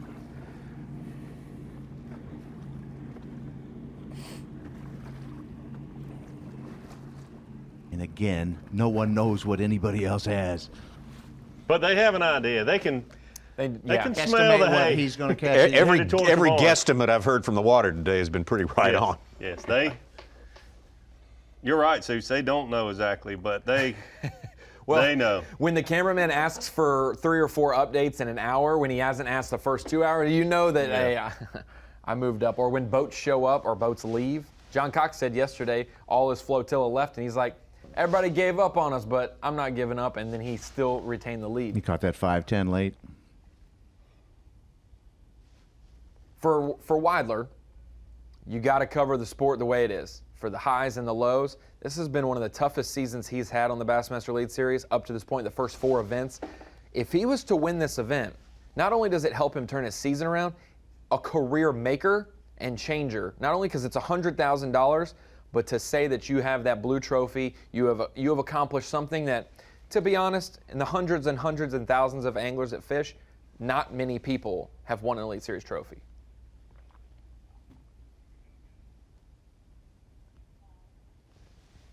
Bill Weidler has done his job today, fishing with the lightest line you dare fish with out here.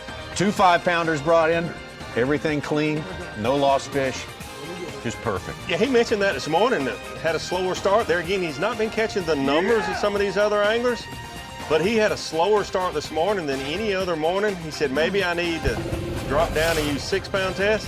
He did, and his whole day changed immediately. Bill Weidler not too far away, but Cory Johnston in the lead. Can he get the job done here? You know, it's the competitive drive that I love about this sport, where every day is different, everything changes, and it's one of those things that anyone can do it. It doesn't matter if you're young, old, male, female, don't matter. You can go out there, you can do it from an aluminum boat, you can do it from a glass boat. I was always saying to my parents, you know, I want to fish the Bassmaster Elite Series, especially watching the Bassmaster Classic every year. Then it was unheard of for a Canadian to make a living fishing.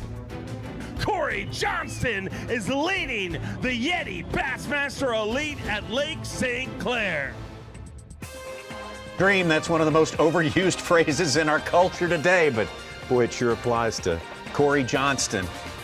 He has made it as an angler, making his living for sure, and today he can make a giant improvement to his, burnish his image, as they used to say, to really make it shine that much brighter. Cory Johnston. But he's got a long way to go before he can put his hands on a trophy. A lot of other guys with a shot. We'll take a break, and we will be right back to St. Clair. The YETI Bassmaster Elite at Lake St. Clair is being brought to you live by Carhartt.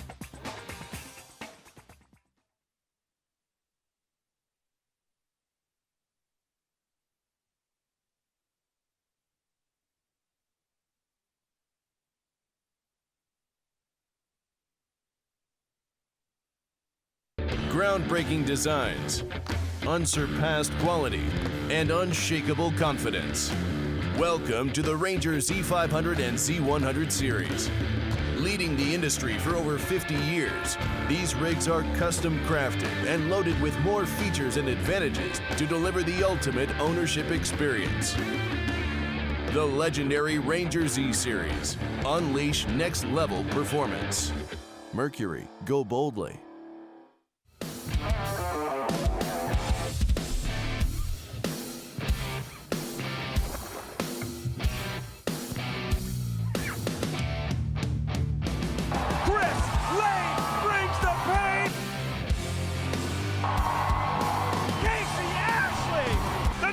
Son gets it done.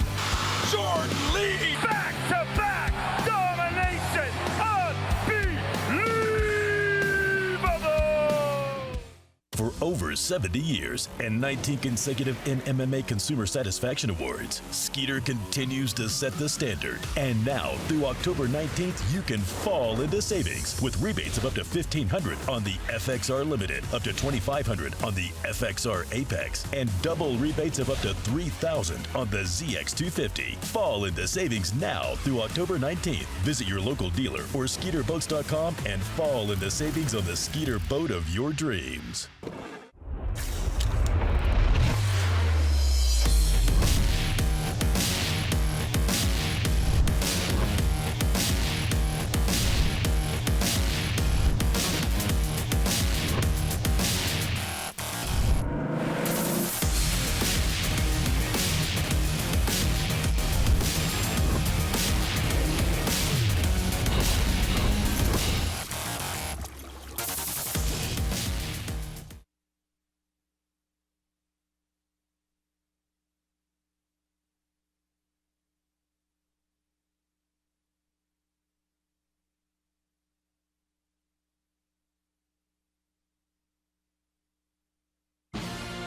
The YETI Bassmaster Elite at Lake St. Clair is brought to you by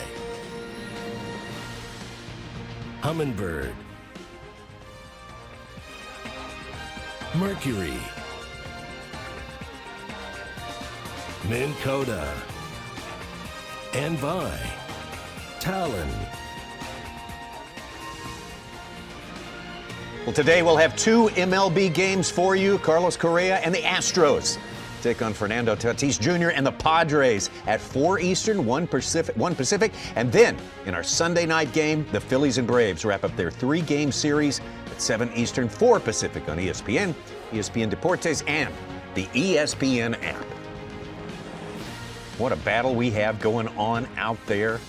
Everybody loves a nail biter. No, not everybody loves a nail. What is your team? You don't want it to be a nail biter. You want it to be a tsunami on these other guys. But boy, we have got an ounces, full expectation of a finish that is just separated by ounces. Whoever will hold that trophy will have done it by a thin margin over the rest of our top 10 right here. Cory Johnston on top. He assumed that lead about 40 minutes ago. Bill Weidler and Clark Wendlandt right behind him. Don't forget about John Cox. Let's talk about last year. Wins decided by ounces. There were plenty of them. Lake Lanier, Mueller by 14 ounces. Winyah Bay Stetson Blaylock by 9 ounces. Lake Guntersville, Jamie Hartman coming from 10th place to win by 6 ounces. Ditto Micah Frazier for the comeback, 14 ounces. And Cayuga Lake, a Jamie Hartman win again by ounces, 10 of them. Closest one this year was you followed Buddy Gross, 15 ounces over Scott Kenneberry. Another fellow who came from way off. 5 events decided between first and second place, less than a pound. Big Today we could flats in have here 5 anglers less than a pound from the win. At the top, yeah, yes. Absolutely. You can get by.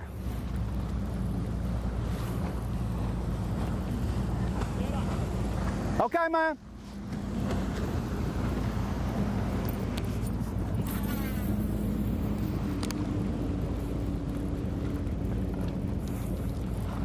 Well, he had the lead for most of the morning. Now he's 12 ounces back of our leader, Cory Johnston, and you know him as good as anybody, Dave. What's going through his mind right now? Well, we talked about it a little bit last night. I talked to most of the top 10 anglers in the evenings, just see what their mindset is. That's a good one.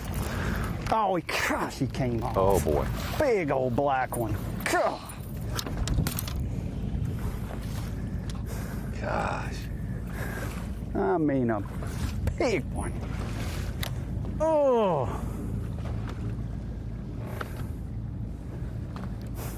Oh. God.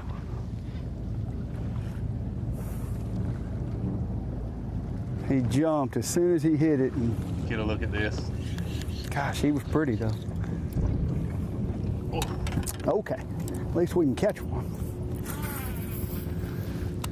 Well, you asked what he was thinking. He was thinking he needed that fish right there before it bit, and then it bit and came off. It's just go so long looking for that one bite, and frustrating get it on and then lose it so quickly. If that had been a 4-pounder, he would have retaken the lead right there. Like he said, it's at least we caught one. It's been a while since his last keeper. Yes, it has. And I think that was a spinnerbait the first time we've seen him throw that. Yeah. Back out to Cody Holland. Just They recently don't filled out bite his the limit. way you want them to. Okay, hooked up.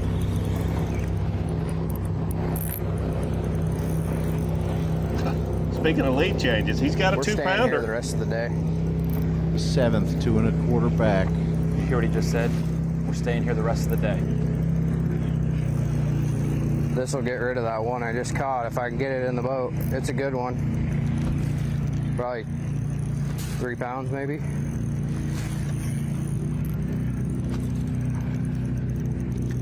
I had a feeling there was some fish here. They just needed to eat. And they have moved. They moved down farther off of, or in towards shore farther off of my spot.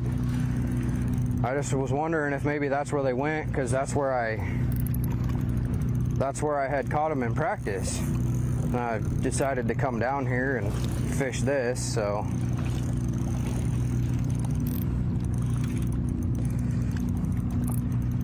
We're just gonna let this one tire out and hopefully get it up to the boat and get her in.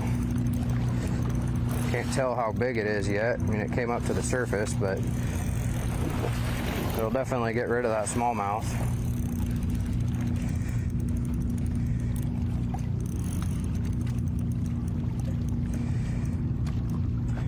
It's a decent one.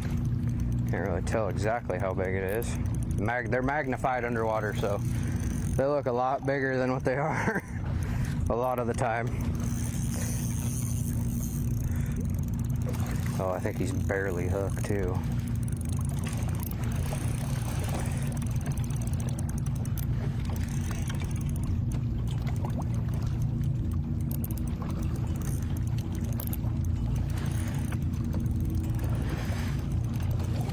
And these things just dig and dig and dig.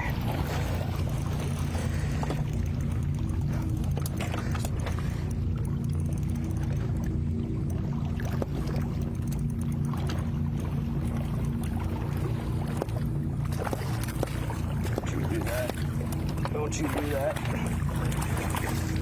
You're the size of the one I lost, I think. I don't even know if that one will help. That largemouth is fat. Thought it was bigger than it was. They're magnified underwater, that is for sure. Holy moly.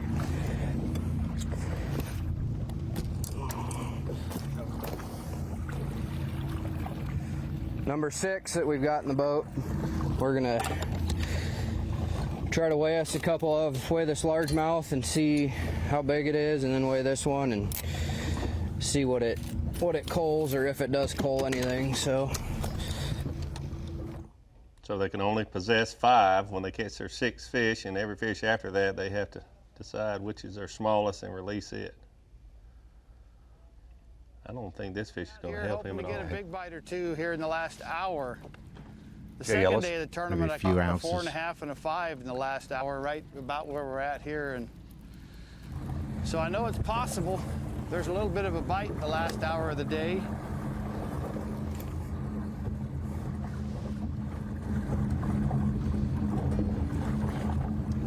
say that one's right around 2 1/4.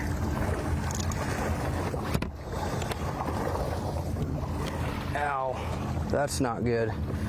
You might have to pull this hook out of my leg. Nope, thank goodness. Look how fat that largemouth is.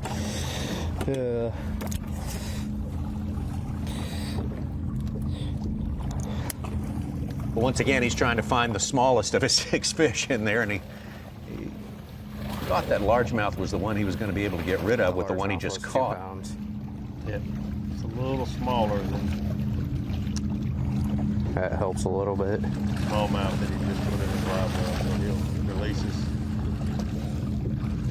2-pound largemouth right here. Every Poor ounce largemouth. so important. You don't get to go to weigh-in with us. But, I mean, that's a fat largemouth to catch out in the middle of Lake St. Clair. We'll just double check one more time if we can get a little bit calmer conditions. Yeah, 100%. So we'll let this one go back. I know you're lost, but we'll let you go out here in the middle of the lake.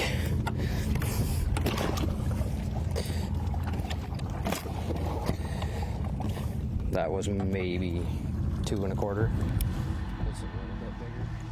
Cody Holland may be a rookie, but he knows how important 1 ounce is on a day like today. So give him credit for that. Top 7 are now separated by less than 2 pounds. Let's not forget about John Cox. He has been our leader. There he is, hooked up.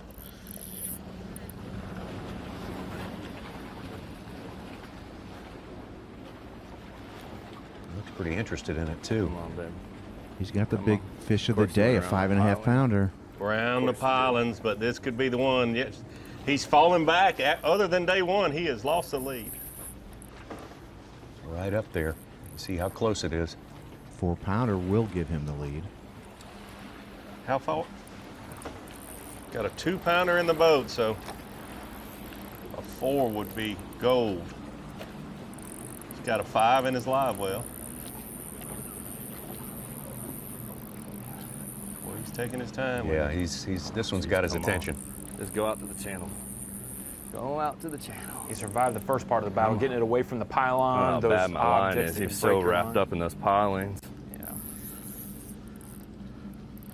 Just got him out of the piling, but know that it probably frayed his line when the fish was wrapped up. It's a big. Oh, wow. Mm-hmm. Come here, baby. Come here. Come here. Come here. Come here. Come on. Come here. Come here. Come here. He knows how important this fish is. Come here. Come here. Good. Here we go. Here we go. Come on. Let's get rid of that little guy. There you see. Oh, I knew it. I knew she swallowed it. That's Too boy, even. she was wrapped around that thing, around all them pilings, and I just like, you know what? She's probably got it swallowed. Just loosen the drag and let her go. There's the laugh. We'll let him do the measurements and the calculations, and we'll have the result of whether that one's good enough to get him up on top. Once again, for the man who's trying to win it, wire to wire, John Cox striking big. We'll take a break, and we'll be right back. YETI Bassmaster Elite at Lake St. Clair is being brought to you live by Carhartt.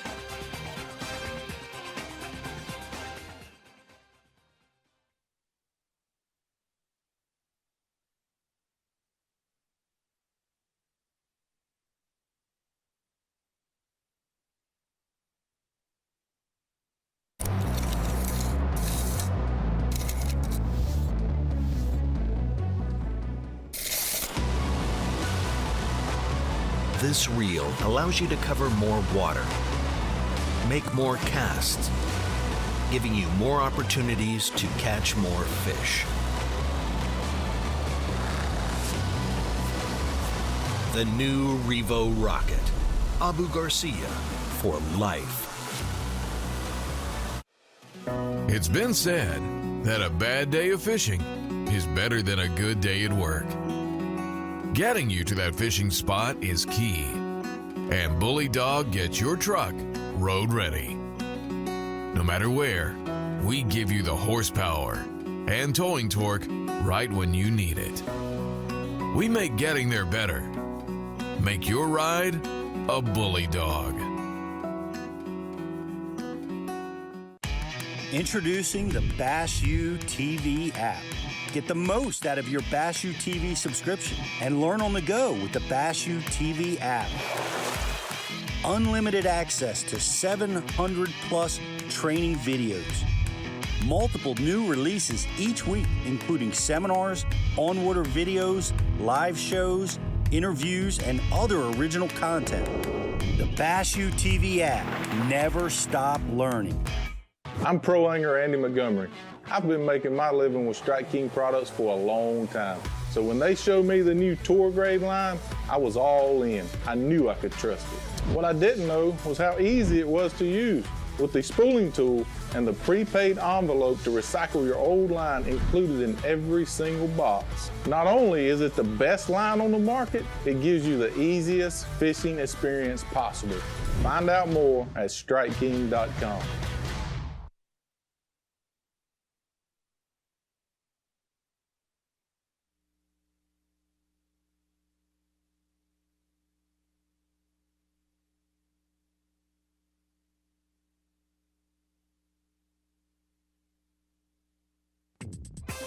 You're watching the YETI Bassmaster Elite at Lake St. Clair, being brought to you live by Carhartt. Absolute fireworks on Championship Sunday. This was just moments ago. Watching John Cox, who had fallen down into third place, trying to win this thing wire to wire. He's been the leader after each day of fishing. Been a while since he caught a good keeper, and then this one. Let's get rid of that little guy. He just caught that one before we went to break. Yeah. And here's how you win a Elite Series tournament. There is the cull for you right there. Let's take a look at the leaderboard and see what the effect was. Was it enough? Yes, it was enough to put John Cox on top. So this carousel within a pound and a half continues among the anglers who populate those first four or so spaces on the leaderboard. Clark Wendlandt almost took over the lead moments ago. Now he's in fourth, but look how close they all are. Look how close they all are. We might as well have 6 hours of fishing left. Yeah. When you think about what all can happen, the number of moves that can happen in the hour, basically, that they have left. Yeah, and the amazing thing, it shows what a great fishery for these anglers to be stacked in there that close to one another. Fishing, you know, John Cox went all the way to Huron today, and he's taking the lead.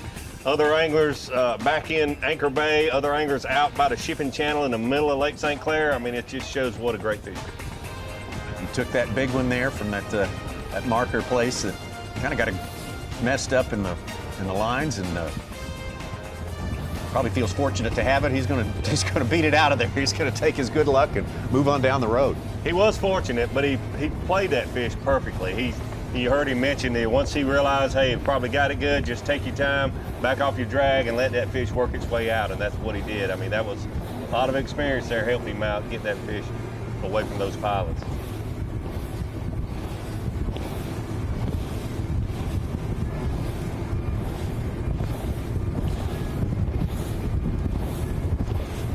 A little bit of boat traffic, even in the river, as you can see evidence of right now. Feel good? It felt good. Felt good. Felt finally get a bite, you know. Where do you think we stand? I believe if we can get rid of those 2 3s with 4s, I think we'll be all right. How much fishing time you got left?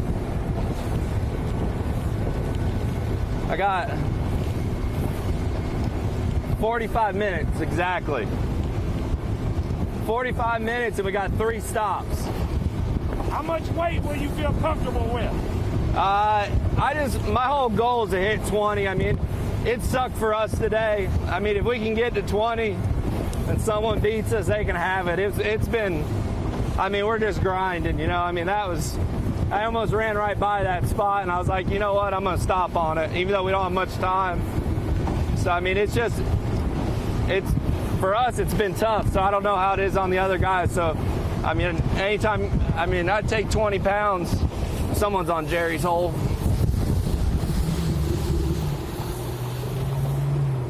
We'll hit this one instead.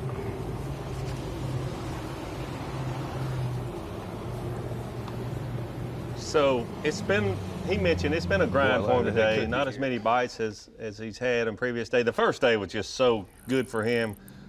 24 pounds, 12 ounces total, but he caught a lot of fish, and those numbers have gone down each and every day. But he caught that 5-10 yesterday, caught a 5-pounder this morning. There we go. This is the one that made a difference for him. He had that 2-pounder in live well that he had to get rid of. Yeah, I said that would be pretty good. Yeah. That one went in as a 4-pounder. Take a look at these catches, which, as you pointed out, Davey, were not as plentiful as they have been on the previous days. You see each marker for each keeper catch. John Cox has been able to put in the live well today, and they've been well spread out as well. Yeah, he has fished the entire St. Clair River, no doubt about it. All the way up there, you see it's the mouth of Lake Huron, and now he's down at the mouth of Lake St. Clair. Slide in right with that guy. Said he's got 3 or 4 more stops to make here. That stop did not look promising. Quickly able to determine that time spent better elsewhere. All right, we got to just keep moving. Got to keep moving. Come on. Take a bite.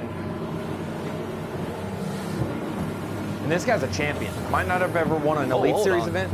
He's won 2 semi-pro events at the Bassmaster level. He's won championships on other professional levels. I mean, this guy is one of the best in the game right now. And so him running around, people are like, oh, he's struggling, he's worried, he's spinning out. No, he is trying to be calculate. Yeah, he knows he only needs 1 or 2 solid culls. Now, if he catches a 5 and replaces a 3, he doesn't need 2 fish now. That was the cull he needed. I'm just going to hit it real quick. He just needs to improve 2 pounds overall. We got time.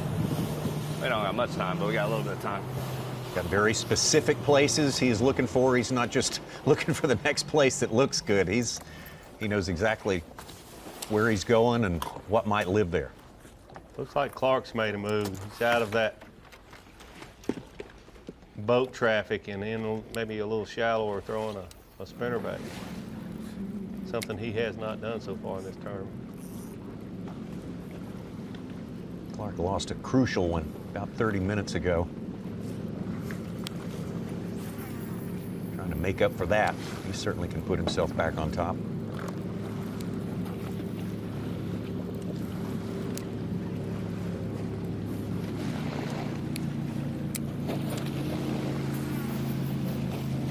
Yeah, what you mentioned, Ronnie, for people that are just tuning in, not really familiar with these 4-day tournaments, these two that we're watching right now, along with a lot of other anglers there, you see a different gear. I mentioned it a little while ago. You see a different gear.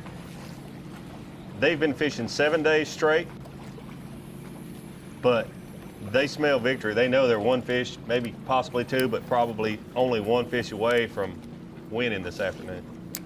And that's what's incredible. After 4 days of accumulating this weight, everyone's still within just a small keeper, one that they haven't even weighed in. They've all weighed in 4+ pounders all week, and they're all separated by a 2, half of what their normal sized fish is.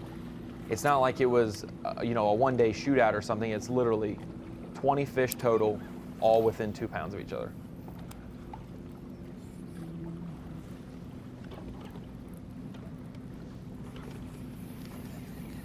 It's one of John's prime spots. St. Clair River right here. We've seen him spend a lot of time.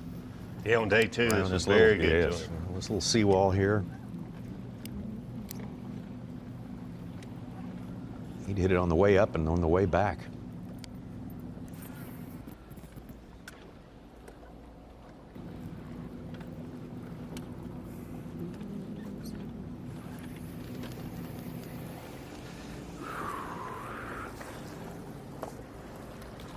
Got 40 minutes. because we're going to leave at 2:30. I think we'll make it back if we don't run out of gas. It's pretty buried on E. Gotta risk it sometimes, you know. Guy on the left, Clark Wendlandt, 4th place, not far behind though. Come on. Just 1 pound and 2 ounces, but he hasn't put one in his live well that helps since 8:17 this morning. That's surprising. He's always had 3 solid culls in the afternoon.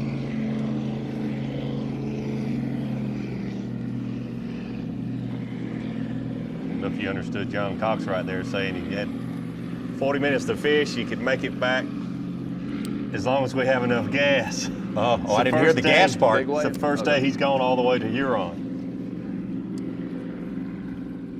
You got to get back on time with your fish. Pound a minute penalty if you're late. Up to 15 minutes and then you lose your entire catch. Shoot. If you're late a minute, that's 5 spots.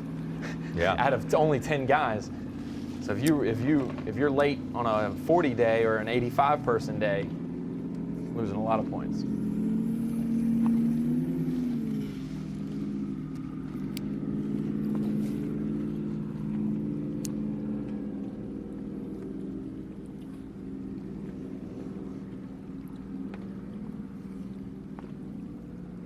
Again, John Cox, leader after every day of fishing, first 3 days of this tournament. This morning, that lead was 1 whole ounce. Wow. So that sort of set the tone for the day and what we are seeing right here. And it just stayed right there, too. So incredibly volatile out there. Let's get out to Bill Weidler. He is hooked up. Let's go to him live right now.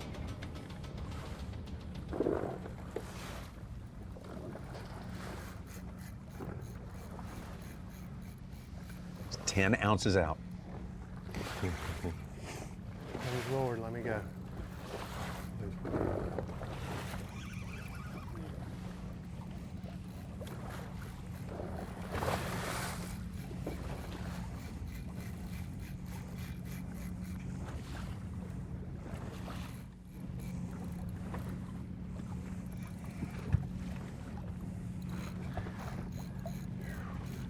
3.6, the smallest fish in the boat right there. 4-pounder will give him the tie for the lead. Wow.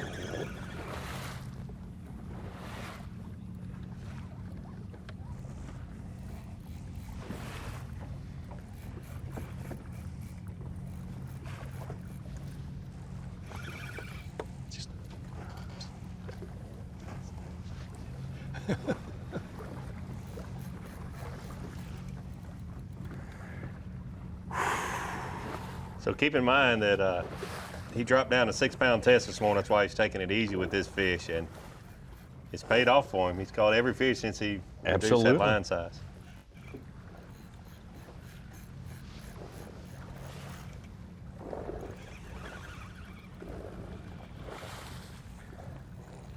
Freaking gorilla. Oh my gosh.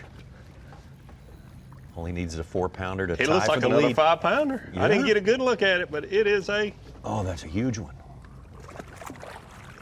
Yes. Not a 5. Not a 5.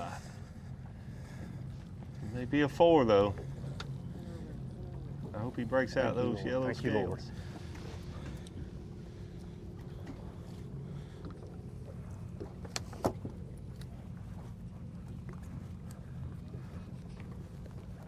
Look out, Z-Train!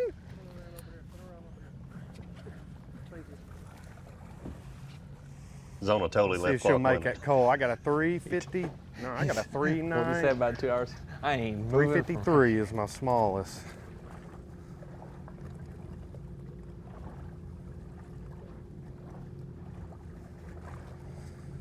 $4.37. Wow. 4.37, I think he said. 3/4 of a pound. Yes. Upgrade. Holy cow.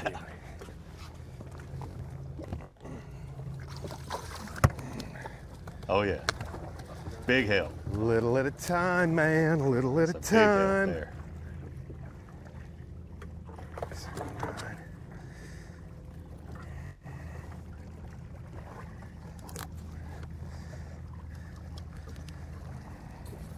And on Bass Track, 3/4 of a pound puts him ahead by 2 ounces. Wow. If it goes in as 3/4, but that's the rough math. 4. Let me just double check number 4.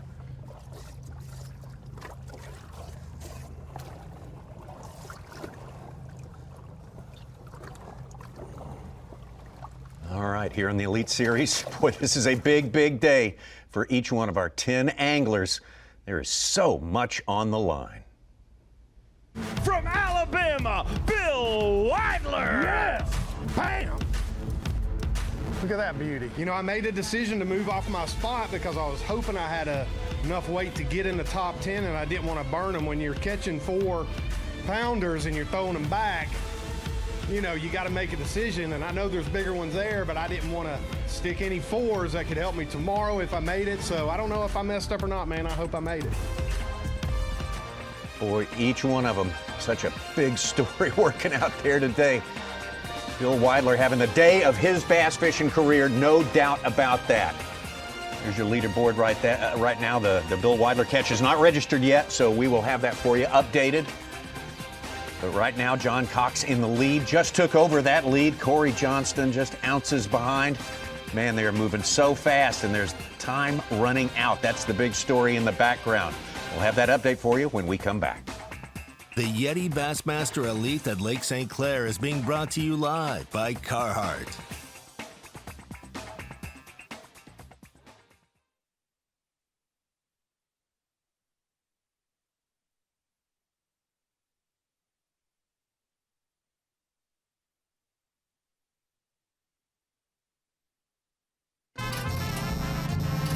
What do a taco and a taco truck have in common?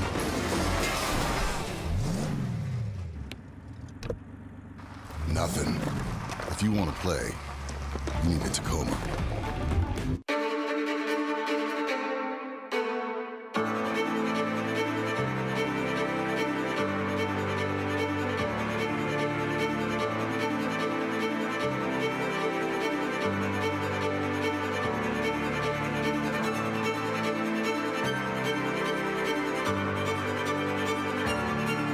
You don't know their names yet, but you will.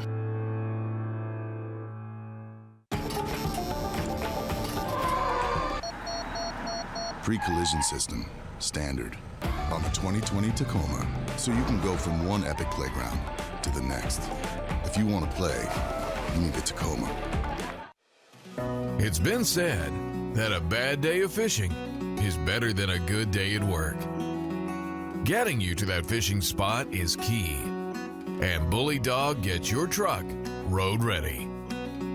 No matter where, we give you the horsepower and towing torque right when you need it. We make getting there better. Make your ride a Bully Dog. If you want to know how the best anglers always seem to find fish, stay on fish, and be in the right place at the right time, don't ask them. Just look at the name on the side of their boat. The one that's built 10 million motors, shallow water anchors, and more.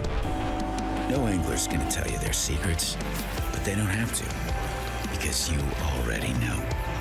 Minn Kota, fish for more.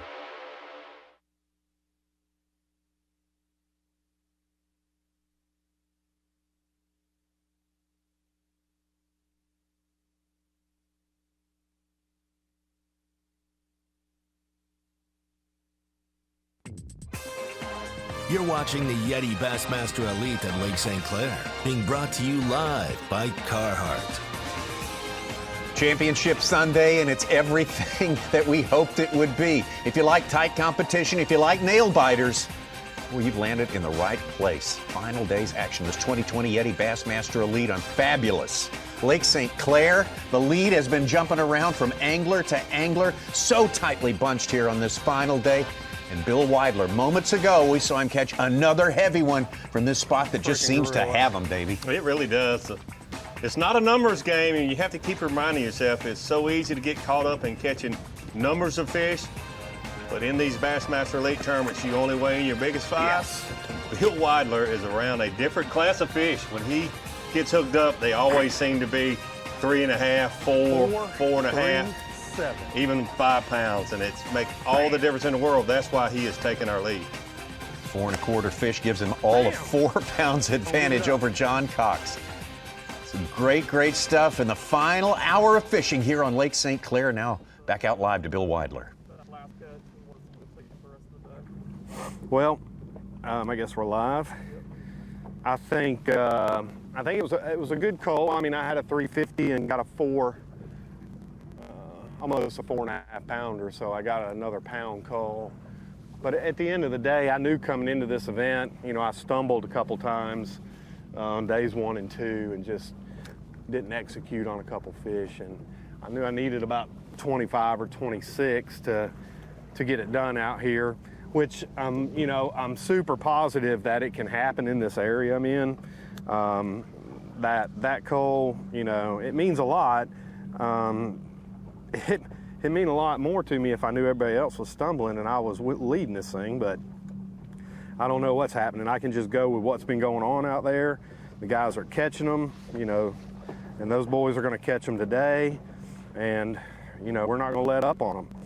I got more work to do, and I'm running out of time, so you know, we're going to keep listening to some tunes and seeing if we can't find them, and maybe we can make one more giant cull. I want to be one of those guys today that pulls it out at the end and says it was a last cast deal and I get a 7-pounder, but we'll see what happens. Bill Weidler talking about what has to be done before the end of the day with time running out, standing by. Right there with Bill Weidler is our own Mark Zona. And Z, if you had to sum up what just happened with Bill Weidler in the last 2 fish catches, how would you put it into a paragraph? Oh my gosh, Tommy. I hate to say it. I love being out on the water, but I'd also like to be in studio calling this one with you guys, because it's going to go down to the last few minutes. And in all honesty, if somebody would have said, the smallmouth expert John Cox said nobody ever, and Bill Weidler were going to be battling out in the last few minutes, and I hate to say it, Bill Weidler, if you don't follow professional bass fishing, has had a lot more downs than he has had ups.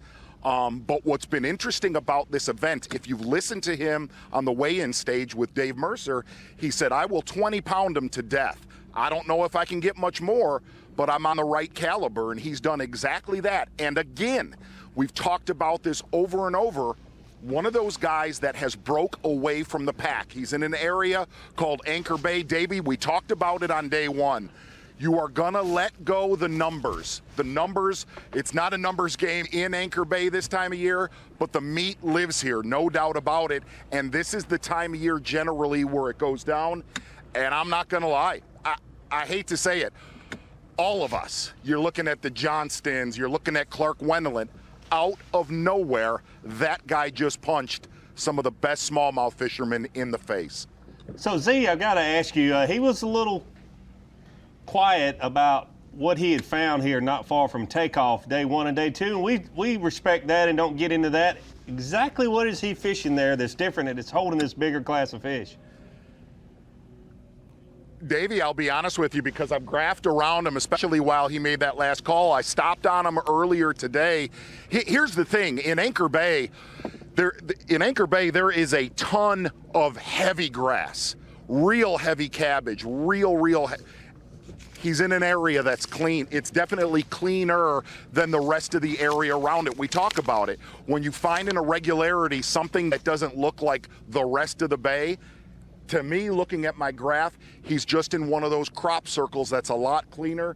It does have a lot of bait in it, but what's funny is, like, I'm idling right here, and like I'm marking the heck out of fish right here, but it's a clean bottom. If I go a half mile that way, a half mile to our north, it's just going to be choked out with grass. It's just cleaner.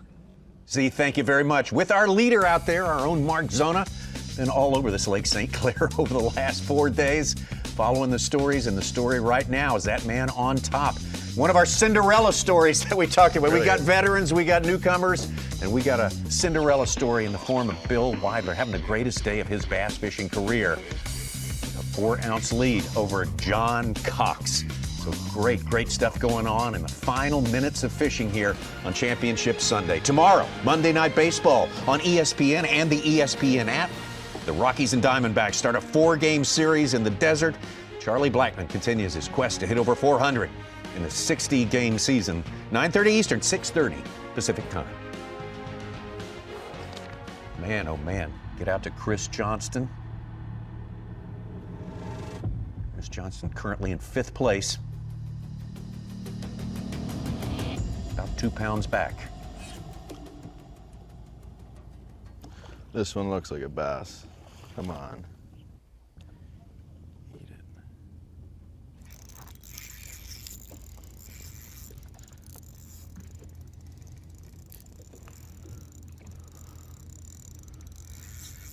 Certainly don't want to count this guy out. He just won a all smallmouth event on St. Lawrence River a few weeks ago. Not just a event, a Bassmaster Elite Series event. Yeah. Come on, we need a 5-pounder. First one of the Derby. He's got a bunch of cookie cutters. 4-pounder, smallest is 310. About the same size. 5-pounder would do him a world of good. Yes, it would. I don't think it is, though.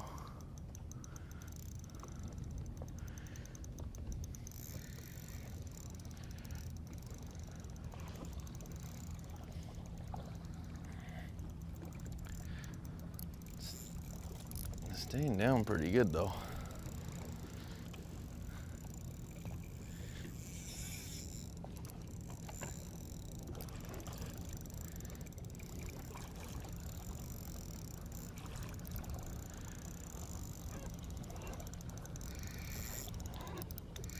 Again, Cory Johnston, 2 pounds, 1 ounce unofficially. Behind our leader, Bill Weidler. And as Such mentioned, it's gonna take a good one to cull up. It'll take a 4-pounder plus to get any significant ounces out of this one, and he needs them. Keep in mind, he dropped down to 6-pound test this morning also, but the Johnston brothers usually put maximum pressure on these fish to get them up. So for him to take this long, it's a good one. Decent one. Could be a 3, could be a 5, I don't know.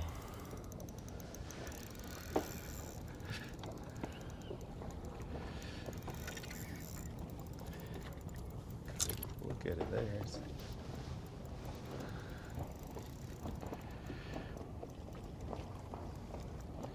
I think this one will help us. Help the cause a bit.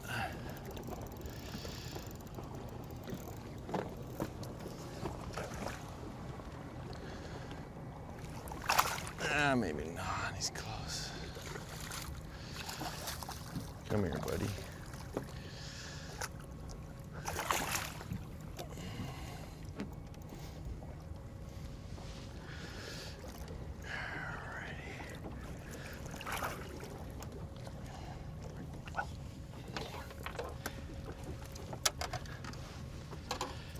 Decent one. I don't think this fish is going to be real gonna close. Go 4 though. Yeah, not going to get a significant amount of poundage per se. Might get an ounce or 2 out of that one right there. Cory Johnston will let him work on that one. And here comes that music, Davey Ite. I don't know how you're going to pick now for this particular honor. I was all in on John Cox a little earlier, but the last 2 hours has been absolutely incredible. Because we have had 4 lead changes, I think. Oh, yeah. And when you think about that, after 4 days of fishing, they've all got 80 pounds plus of bass. For us in the last 2 hours to have 4 lead changes, it just does not happen. So, my pick for Power Pole replay of the day. Here we go.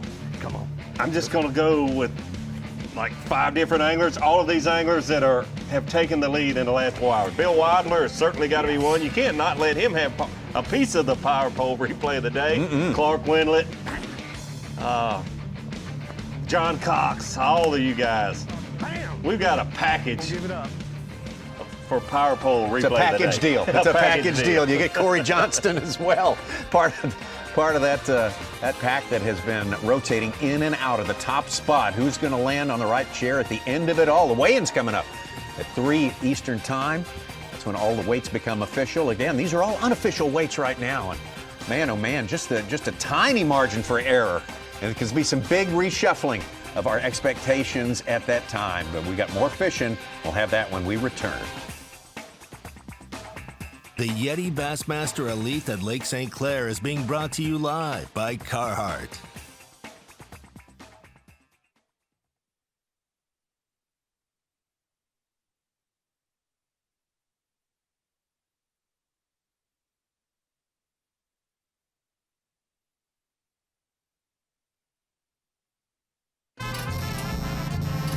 What do a taco and a taco truck have in common?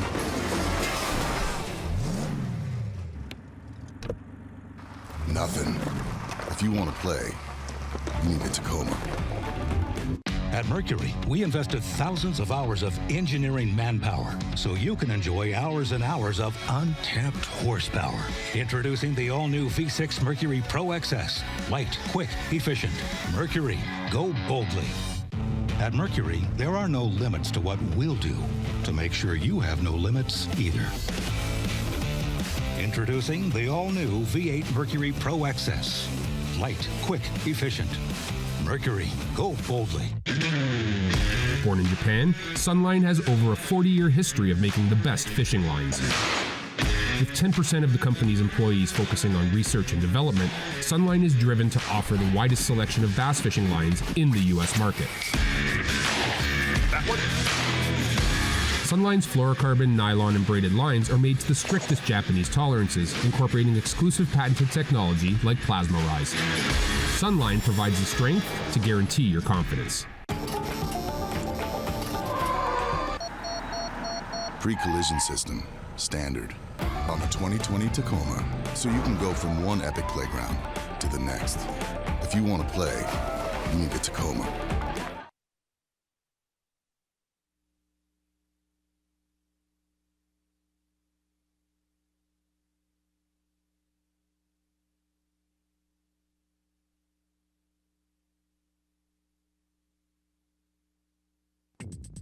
You're watching the YETI Bassmaster Elite at Lake St. Clair, being brought to you live by Carhartt.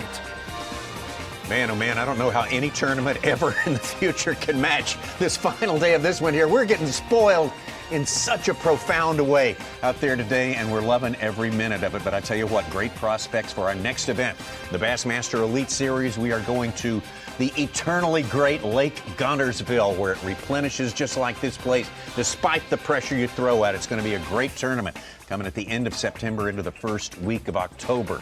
Our TH Marine Weather Watch, well, not so much a prediction that we need now. Let's just use this as a tribute to the fabulous weather that we have had here at Lake St. Clair. 85 degrees and very manageable winds.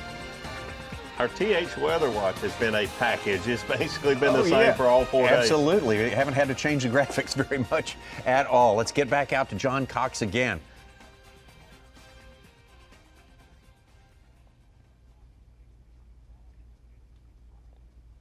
John Cox quickly running out of his time for fishing today. He said, I'm going to have to make it back in about 35 minutes, so he's going to have to get something going here. And when we look at the northern swing, St. Lawrence River, Champlain, and St. Clair, if it turns out this way, we had a leader lead day 1, 2, and 3.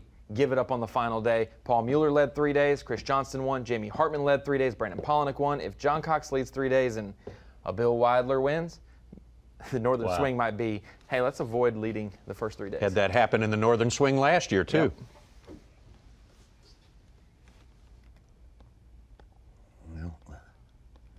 John Cox has had a fantastic tournament, however this turns out. Take a look at our Yamaha Unlock the Lake, and that will be John Cox and his catches throughout this tournament. Led after days 1, 2, and 3. And there's a layout, graphically representative of all his catches. So, looking at Yamaha Unlock the Lake, John Cox is Jake Whitaker, 2 of our top 10 have spent most of their time in the St. Clair River. being limited to U.S. waters only, and it seems like it's been more of an impact in the river because it's so narrow to take away the Canadian side of the river. But if you look, John Cox has fished most of the river. The first 3 days stayed down on the lower end. Today, explored farther north up towards Lake Huron, caught a couple key fish right there, a 4-pounder, all the way up to the very beginning of the St. Clair River right at Lake Huron. Caught a crucial fish right there earlier today, right at the mouth of Lake Huron. So John Cox has certainly unlocked Lake St. Clair. Absolutely. David, you think about it. Oh, sorry, Tom. Go ahead. We Brian. talk about John Cox in the river, Jake Whitaker in the river. I was talking to both of them on the phone last night, and they said the ratio of guys that fished the river that made the cut, it was like 90%. It was like 7 guys fished the river and 6 made the top 40, compared to maybe the vastness of St. Clair out in the middle, where 6 out of 60 make the cut. It's been, or 6 out of 60 make the top 10. The ratio in the river, if you were there, it was good. Yeah, you hear Mark Zona making the comment earlier, talking to these old hands at St. Clair who are just flabbergasted that these guys, John Cox, make it happen. 4 full days.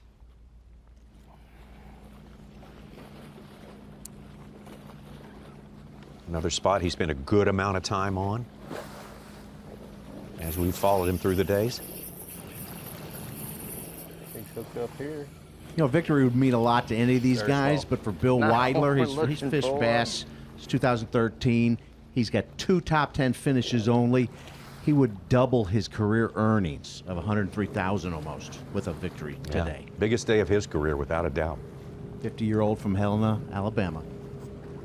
Probably take a little bit of pressure off when he went down south for the 4 fall events in the south, where he's got a win on Chickamauga with other series and whatnot. So he wouldn't put so much pressure to win on a place he knows a lot if you already get a win and you're going to fish much more relaxed. You've done that, Davey. You've won, and you just tend to not fish better, not fish worse, just more free.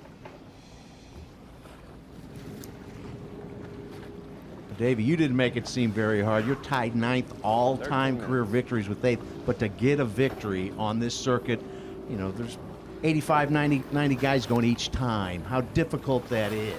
I can't even describe it. There are great anglers that fish the Bassmaster Tournament Trail, the elite level or the top 100s, as that has changed through the years. Great 20, 30 anglers years. that never get a victory, or They maybe have get successful one. careers, though. Yeah, that's why great anglers, successful careers. Absolutely. I feel like any throw one get one.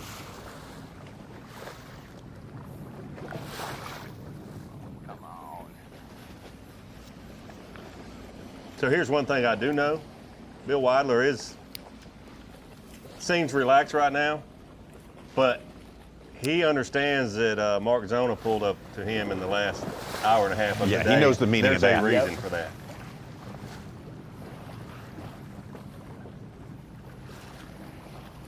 You told me that story about they pulled up on you at the Classic, and then you didn't concentrate the last hour maybe as hard as you should have, and somebody absolutely. snuck and beat you. No doubt about it. I became distracted and started counting chickens before they hatched.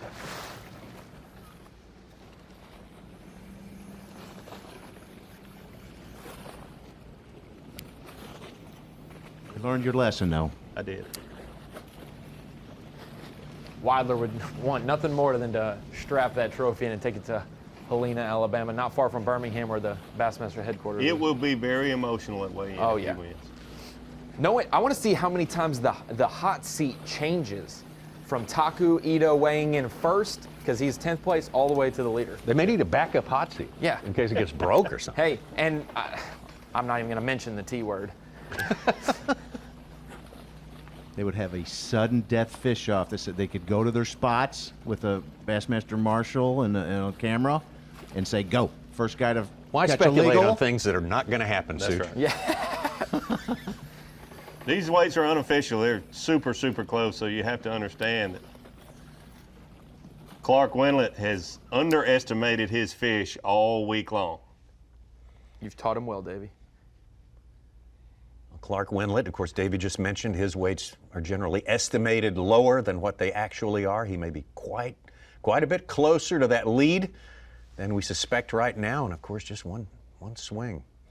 One swing out there on St. Clair can put him on top. But what a winning guy through the years, Clark Wendlandt, admired by all who are studious followers of bass fishing.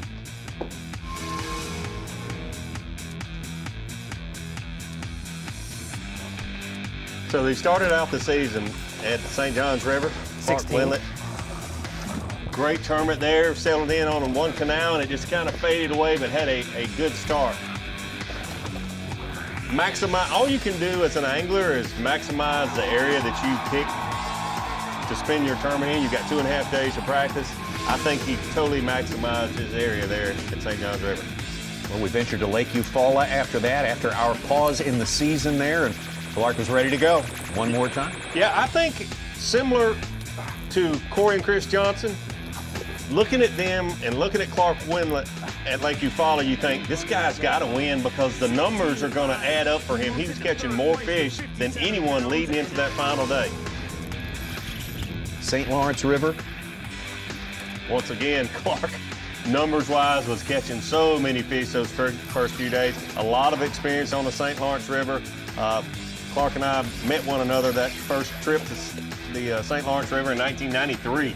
He's always done well there. Had another great event. Yeah, top 10 there, 8th place at the St. Lawrence, and the last outing for Clark Wendlandt, Lake Champlain. Yeah, here you go again. A lot of experience there. Fishing for the largemouth and smallmouth. Chose to fish for the smallmouth. Talked to Clark a good bit about this tournament because kind of expect to see him do a little better. He fished 2 of his 2.5 days of practice down south trying to make the largemouth game work, which nobody made work in the tournament, really, down south Ticonderoga. That's why he slipped a little bit, because he really only practiced a half a day where he ended up fishing the event. Well, that's our Garmin winning ways, featuring Clark Wendlandt. Nobody better in this year of 2020 than the man from the hill country of Texas, Clark Wendlandt, and trying to put his hands on a trophy with the Elite Series for the first time today.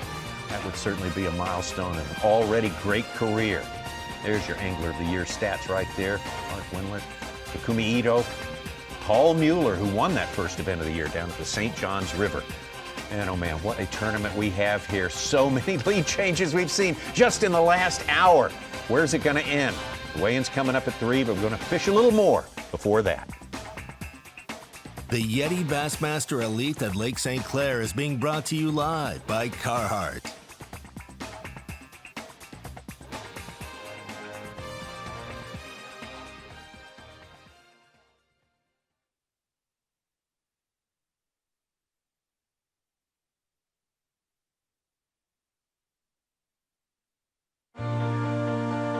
Your time on the water is precious.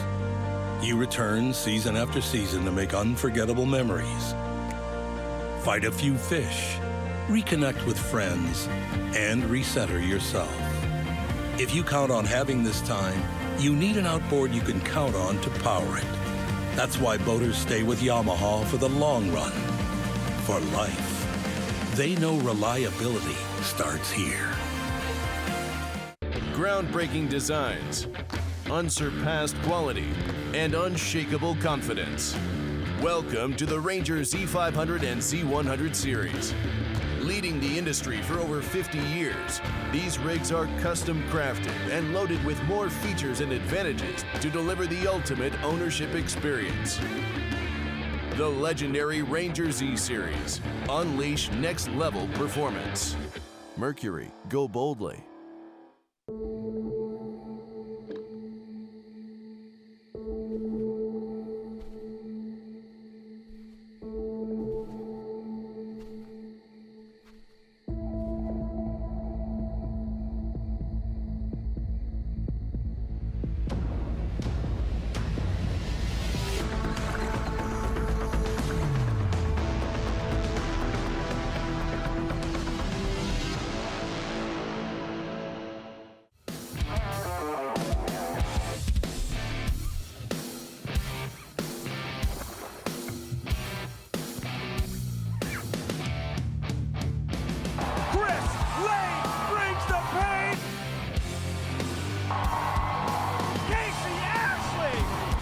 American son gets it done.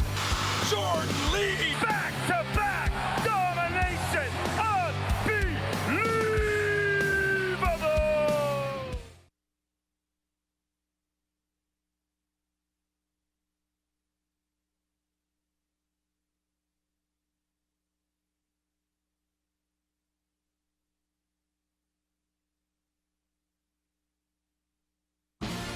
You're watching the YETI Bassmaster Elite at Lake St. Clair, being brought to you live by Carhartt.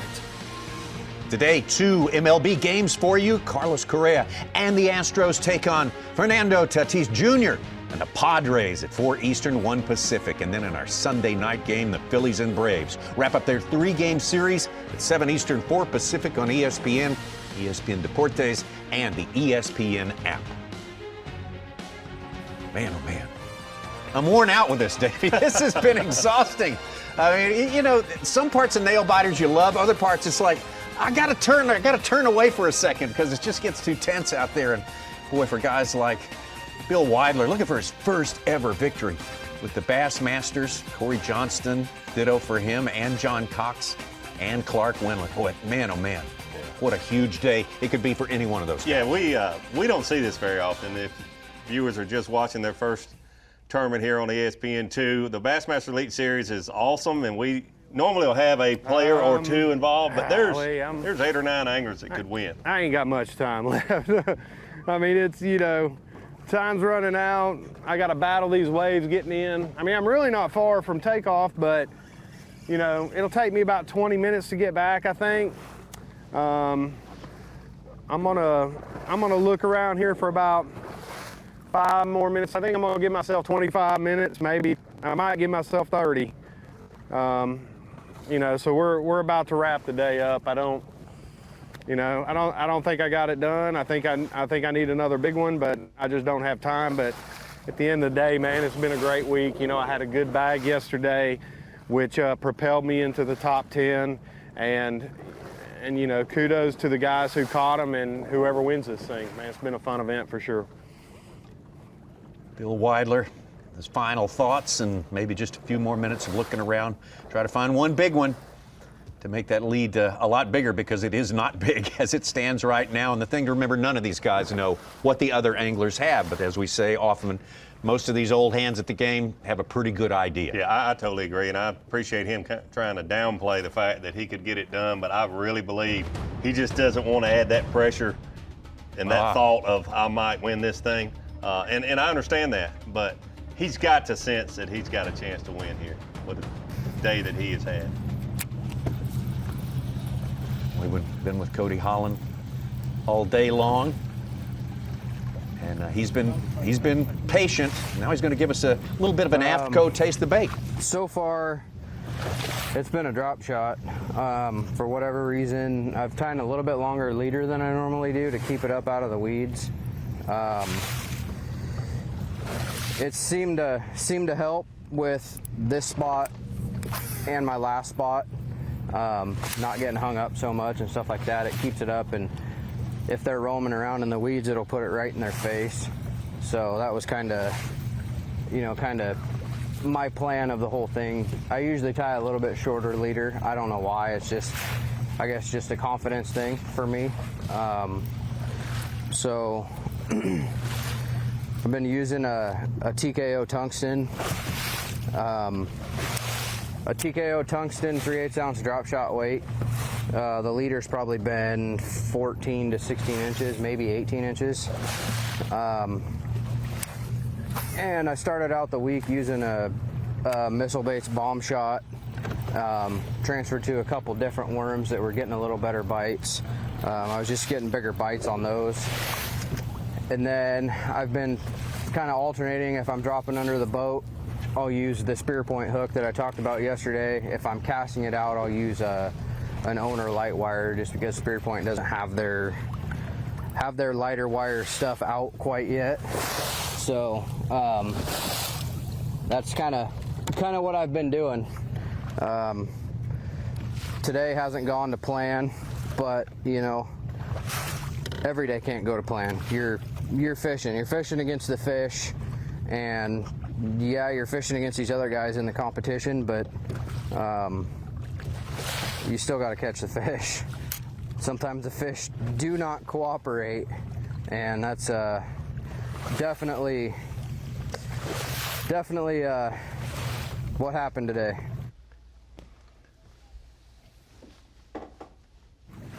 Cody Holland has caught some good fish today. Time was moving too fast for him. I think the day got away from him. Wasn't catching them fast enough.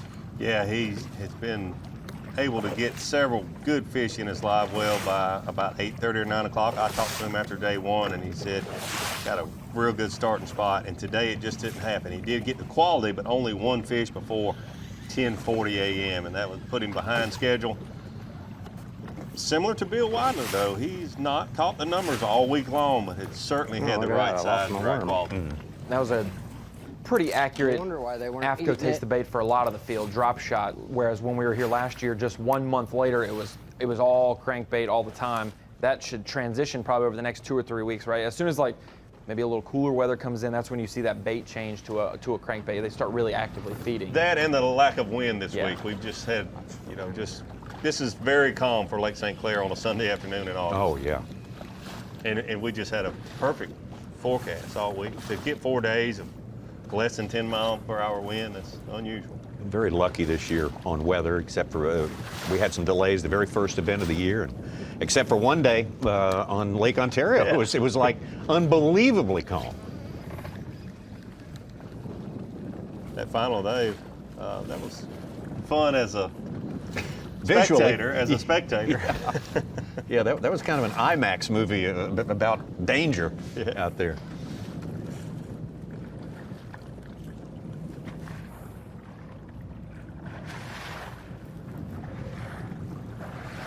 Well, I've known Clark a long time, and I think he's thinking I need one fish, one 4.5 pounder.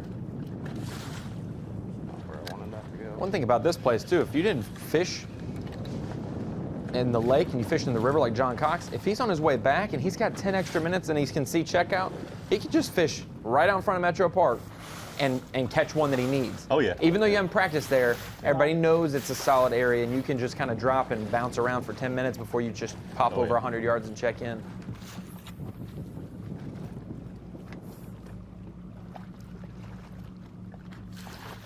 I would get within sight of check-in, but I would not check in on this lake until the last second, because you're right, Ronnie, you could catch a 5-pounder basically anywhere in this whole lake.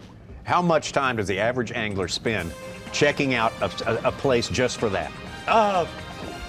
30 minutes, an hour or so All of right. your 2.5 days of practice? Yeah, good. Seems like it. Good question, Tom. Could be a wise investment of time. Time is the one element we don't have much left of here. For our 10 anglers who fished hard through 4 long days, they've been on the water, including practice, for 7 days. Man, oh man, they're exhausted, they're exhilarated, and one of them is going to be absolutely ecstatic at the end of it all. Getting closer to that time. Weigh-in coming up at 3 p.m. You can check that out, bassmaster.com. We'll take a break and be back with more from the water. The YETI Bassmaster Elite at Lake St. Clair is being brought to you live by Carhartt.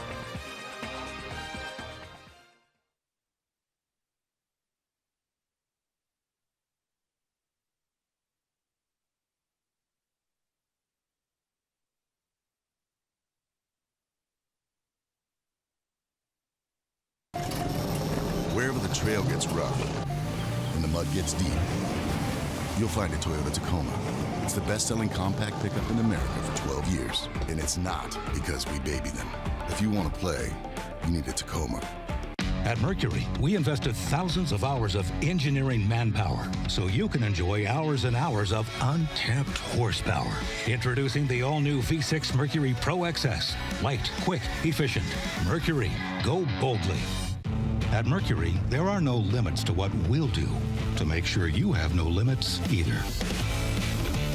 Introducing the all-new V8 Mercury Pro XS. Light, quick, efficient. Mercury, go boldly.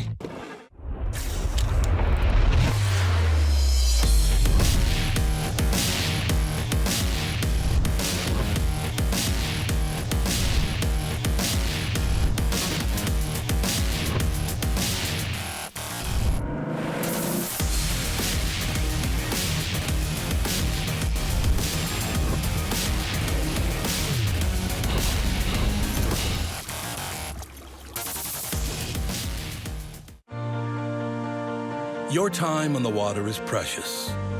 You return season after season to make unforgettable memories. Fight a few fish, reconnect with friends, and recenter yourself. If you count on having this time, you need an outboard you can count on to power it. That's why boaters stay with Yamaha for the long run, for life. They know reliability starts here.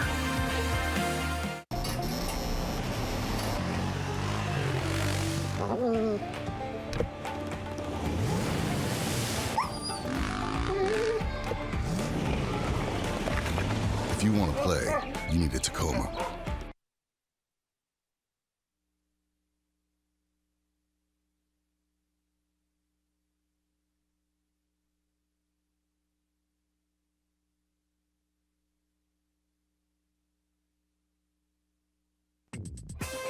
You're watching the YETI Bassmaster Elite at Lake St. Clair, being brought to you live by Carhartt. We're getting closer and closer to the end of it all. The final reckoning, the weigh-in, that's at 3 p.m. Eastern time. And look how close everything is out there. And it's closer, actually, than it was when we left you just a couple of minutes ago. Bill Weidler, still on top. True Cinderella story. If this guy can pull this off, it would be just incredible. John Cox is trying to win this thing wire to wire. Cory Johnston just upgraded. Man, oh man, it just gets closer and closer, not farther apart. And what a season it has been, going all the way back into March. We started out what seems like 4 years ago, Davey, on the St. Johns River. It does seem like a long time ago, but I will never forget this fish catch. That's a 10-pounder in a rookie catching a 10-pounder. Kyle Welcher. Bassmaster Elite Series debut, no doubt about it. And here Jake Whitaker caught him really good in that canal.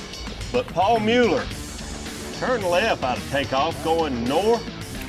You called it, Davey. Against the grain of a lot of folks. The river was fishing a little differently, and I thought somebody might do well up there, and Paul Mueller did just that. Opened a lot of people's eyes. Everyone knows that Paul Mueller is a good deep water fishing, offshore fisherman. He caught all these fish in very shallow water in vegetation. Absolutely. They canceled those pads there. He won by 3 pounds, 2 ounces over John Cruz. Then we had our pause due to the health concerns. Got it back in action on Lake Eufaula. First time the Bassmaster Elite Series has ever been there. Hard to believe, but man, it turned out great. It's been a number of years since the Bassmaster Tournament Trail at all had been there. Scott Canterbury really looked like he was going to dominate these things. A lot of great fish being caught in the final day, but then Buddy Gross barely made it in 10th place, made the last person into the final cut, and he got it done in a big, big way, catching the right-sized fish. The final day, 27 pounds, 11 ounces. Post-spawn in June, Lake Eufaula. What a tremendous fishery. What a great fisherman, Buddy Gross. A rookie with a lot of experience, and that is a great rookie effort. A win of Elite Series trophy in your first year at this top level of fishing. The St. Lawrence River was next. Always a place we look forward to for giant smallmouth, and there's Paul Mueller again. Right at home, fishing offshore. Had already got that one victory to start the season. Fishing at ease, fishing very comfortable. Already cashed a $100,000 check in the first event. It really looked like Paul Mueller was going to win his second event. But Chris Johnson, the final day, the angler that led the first 3 days last year when we were there and then gave up the lead the final day, gave it a little bit back to Paul Mueller this time. Paul Mueller led the first 3 days. Chris Johnson, the final day, in these rough conditions, really strong winds, went out on the lake to get it done, 22 pounds the final day. Chris Johnson, the first Canadian to hold a blue trophy over his head. That's right. He's only won about 30 tournaments in North America here, but that's the first one of the Bassmaster Elite Series, and that's the moment he will treasure. Going over to Lake Champlain. Lake Champlain. So many of these tournaments started off the same way. Ronnie, you mentioned this a little while ago. Jamie Hartman, great New York fisherman. We're up there in New York, Plattsburgh, New York, Lake Champlain. Led all 3 of the first days, and then the final day, look out for Brandon Polnick. Yeah, he knows how to catch smallmouth, and he knows how to fish offshore. Had an unbelievable 1 hour stretch there to catch 21 pounds, 6 ounces on the final day and steal the victory away from Jamie Hart. He really didn't steal it. He earned it in 1 hour of magnificent fishing. Brandon Polnick. Yeah, just like whoever will win here, somebody who finds him just a little bit bigger. Brandon Polnick was that guy on day number 4. A nail biter. in the tournament leading up to this one, and man, we have got the ultimate nail biter going on right now. Let's take you back out on the water. Clark Wendlandt took the lead early this morning. He is the leader in Angler of the Year points as well as we stand at this halfway point in the season. Well, it's 2:40. We got 20 minutes and I got a 5-minute run. So I got maybe 10 minutes to fish right now.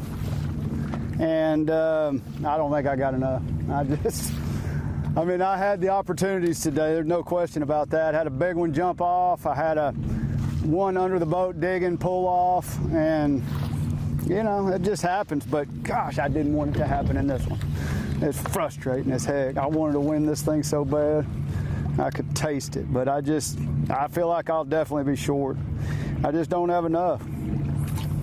You can't, and I just think that's part of it. I mean, you can't lose them and win here. I just think, you got to get them in. You got to get those, when you get that 4.5 plus bite, you got to get him in. And, I'm not talking about a lot of fish, and everybody loses them, but I think the guy that comes out on top didn't lose much. He pretty much had a stellar day. I like him so much, I want to pin up his cereal box on my wall. He's exactly right, though. We saw the really nice one jump off this morning close to the boat. He missed that one on spinnerbait you really couldn't see very well, but the one that jumped off of his drop shot earlier this morning was a solid fish, definitely bigger than, he's showing his smallest fish at like 3.6 or 3.8. It was definitely a pound or so bigger than that. It was a tight field to start the day, and he just kind of blew it wide open. We knew it would be temporary, but just what an impressive start. Yeah, but I really felt like, and it's not over. These weights are unofficial, but he leaned on that place a little more this morning, so I think he left there with a good solid limit. Hasn't upgraded. I thought some of his other places that he had been just conserving until the final day would have paid off. There again, if he lands those two fish that we saw, we saw him. Mm-hmm. If he lands those fish, he would be unofficially in the lead. But you got to put him in the boat. The ifs, ands, and buts, that's all part of tournament fishing. And fishing against this caliber of competition on a lake this good, you basically got to fish clean. That fish right there certainly cost him. That was a 4+ pound fish there. And to win as much as he's won in his career, you could tell, he just said, I really wanted to win this one. I could taste it. This would have meant the world to him. And it's not over yet. We've talked about it. Someone could catch, there's about 5 guys that if they catch a good one on their last cast could be the winner. Clark currently and unofficially, we underscore unofficially, because he estimates low traditionally, pound 6 ounces back. 4 ounces back of the lead now. John Cox, who's led after days 1, 2, and 3, and spending his tournament in the St. Clair River. So you hear anglers say you can't win the event on the first day, but you can lose it. Oh my God. I agree with that. But John Cox's first day limit of 24 pounds, 12 ounces gave him the cushion he needed, because it's gotten tougher and tougher on him every day in this river. He's been able to catch quality fish, a 5.10 yesterday. We got him with a 5-pounder, maybe 5.5, somewhere in that range today. But it has not been easy for John Cox. It has not been easy for him at all. Staying in the St. Clair River, he moved farther north, fished all the way to the mouth of Huron. This is the fish that is huge for him. There we go. He hooked this fish up around some shallow water pilings. That fish got wrapped up in the pilings. He was able to be patient, get that fish out. Could be the winning fish for John Cox. Yeah, very timely 4-pounder. Nearer the end of the day for John Cox. Not trouble with a whole lot of company there in the St. Clair River. That's one thing that's been in his favor. So this is the fish that was up.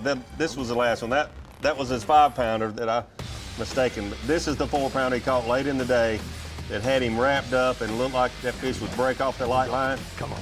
But he was patient, got it out and got it out in the channel and put it in the boat. This is the call that he made at the end. Huge, huge difference there for John Cox. Always big, dangerous threat to take this thing and take this tournament over on the final day. To bust away from the pack's Cory Johnston, but he never was able to pull away from the pack. He's been in there, elbow to elbow with these guys all day long. Yeah, Cory and Cory Johnston both have been catching a lot of fish. Not quite as easy today for Cory. Keep in mind, these are not official weights. Cory Johnston is another one that seems to underestimate a little bit, and with these weights being so close, it's just too close to call. But Cory Johnston has fished very, very hard, making his 8th top 10 in a year and a half on the Bassmaster Elite Series. There's anglers that go 2, 3 years, 4 years and don't make 8 top 10. So Cory Johnston getting it done. If he doesn't win this one, it won't be very long. He has been knocking on the door a lot to only have been fishing the Elite Series for a year and a half.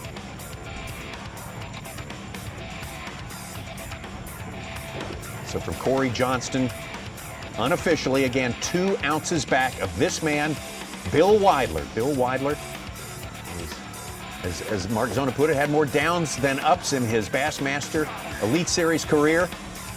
Looking for the biggest up you could possibly have here, short of a Bassmaster Classic, to win this one right here. And he is, by 2 ounces, our unofficial leader. Yeah, he is, and it's tough out here. It's tough traveling throughout the whole country and fishing against these great anglers. A tournament like this, he's unofficially the leader. A tournament like this, if he does win this event, could change his fishing career, could change his life. And that's great to see. He's been around a different class of fish. He's been very patient, only fishing like 1 or 2 areas. Had a lot of confidence coming in. He's been very patient with it. And it's easy to be patient when you're catching 30 or 40 fish like the Johnston brothers, but he has not been doing that. He's been catching 6 or 8 fish a day when we've been with him. Oh my gosh. But they're this size right here. I mean, when you're catching 4 to 5 pounders, you said we can only weigh in 5 bass a day. This is what you want. And it would be incredible if he's able to win this by catching 6 or 8 fish a day, and a lot of these other anglers catching 30 a day. Hats off to him. It's simple math.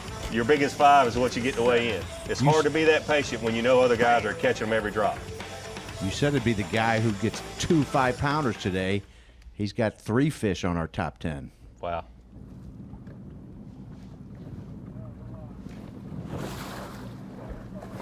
Well, we got about 12 minutes. I'm sitting right in front of takeoff or check-in. I'm just looking around out here, see if I see anything. Final thoughts, man. I mean, I left it out on the table today. I threw everything I could at it, and I hope I got enough. I don't think I do, but you know, I hope I do. Right after I caught that other big one, I had one more giant I hooked up with, and she just pulled off. So, you know, it's just, I had to make the run back in. It's just too rough out there to risk it, and I want to put them on the scales and see where we end up. So we'll be in check-in in about 10 minutes, and we'll head to the scales and see what happens.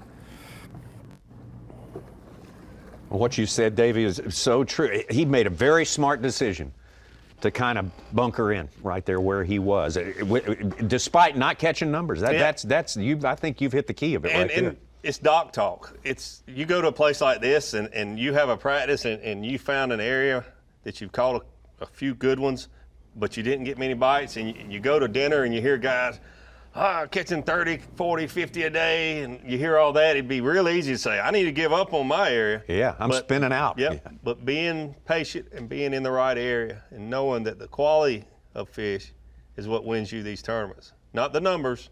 You got to catch 5, but the quality. Again, what a fantastic fishery Lake St. Clair was. I can. It seems so long ago that we were leading up to this tournament, and everyone was saying, "Don't get your hopes up too high. Be more cautious. You know, it may not produce as well. They're not going to get to fish as much water because of the Canada situation." But man, oh man, it's been one of the most incredible tournaments I've ever been able to watch. You couldn't ask for a better showing by a lake. Best showing of the year by a lake, perhaps, goes to Lake St. Clair. Just an incredible place. 20 pounds a day is a great number on any lake in the country for the most part. Tournament bass fishing, you practice, you prepare for it. 20 pounds a day is what you set the bar out. That's a great day of fishing. And to think that 6 guys accomplished 20 pounds a day that didn't get to fish today. The whole top 16 made it. We cut 6 of those guys. They had some of their best days of fishing and didn't even get to fish the final day to win. And number 10 right now, Taku Ito, is right under the 80-pound mark, 20 pounds a day. Yeah. Well, again, if you're just checking in to see how this tournament turned out, we don't know yet. We do not know yet. It is so close. Talk about the strength of this fishery. Talk about the big ones, the really big ones. Big fish of the day that came across the scales. Day number 1, it was this man, Chris Groh. And he waited till the last minute to pull this big guy in here. We were with Chris for most of the day, and we signed off, and I guess Yeah! he had to do this to us because we left him out there with about 30 minutes to go. Are you kidding me, dude? Dude. Oh my God, dude, that's a 6-pounder, dude. On the dot, 6-pounder. Rick Maddow, this is for you, boy, sitting at home, chilling. Oh God, that's a call. Oh, Chris Groh. Watching cartoons. Getting to enjoy that one. Those are hard to come across. Post-spawn, 6-pound, smallmouth bass. Here's the highlight of Ed Loughran's career, day. Done day number 2. Jumped him up inside our top 40 cut. 6 pounds, 5 ounces. And day 3, John Cox, 5'10", was able to hold on to the lead by the smallest of margins. That's why they call them footballs, that shape of the one he had there in his left hand. And oh man, that might have been the one that did it for John Cox. He's listed right now unofficially as 4 ounces off the lead right now. And again, unofficial, that's the key word right there. You know, it was closer than that when they went out this morning. It was 1 ounce between the top 3. So, I mean, the margin is really spread out, Tommy, after another day of fishing. Oh my goodness. The YETI Bassmaster Elite at Lake St. Clair is being brought to you live by Carhartt.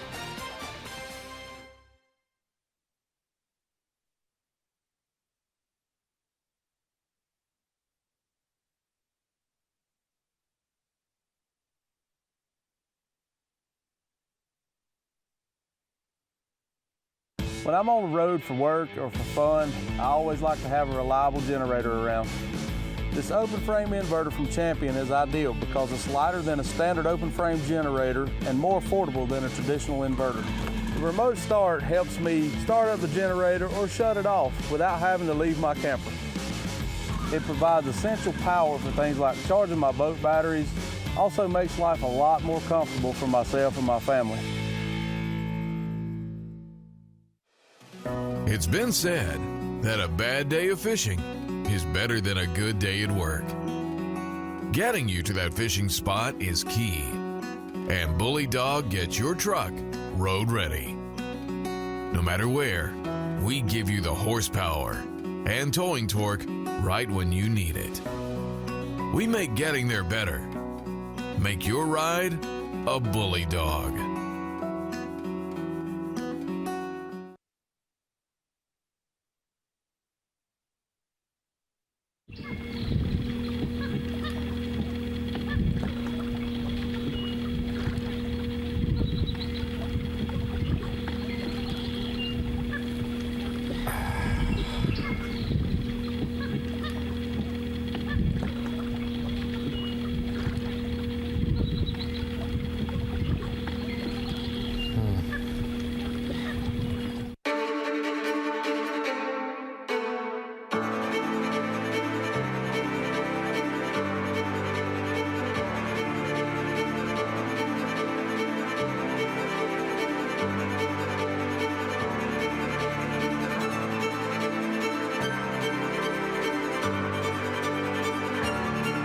You don't know their names yet,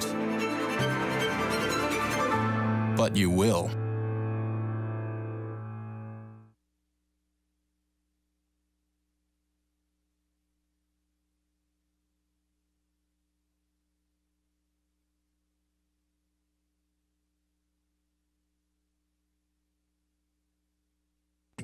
The YETI Bassmaster Elite at Lake St. Clair is brought to you by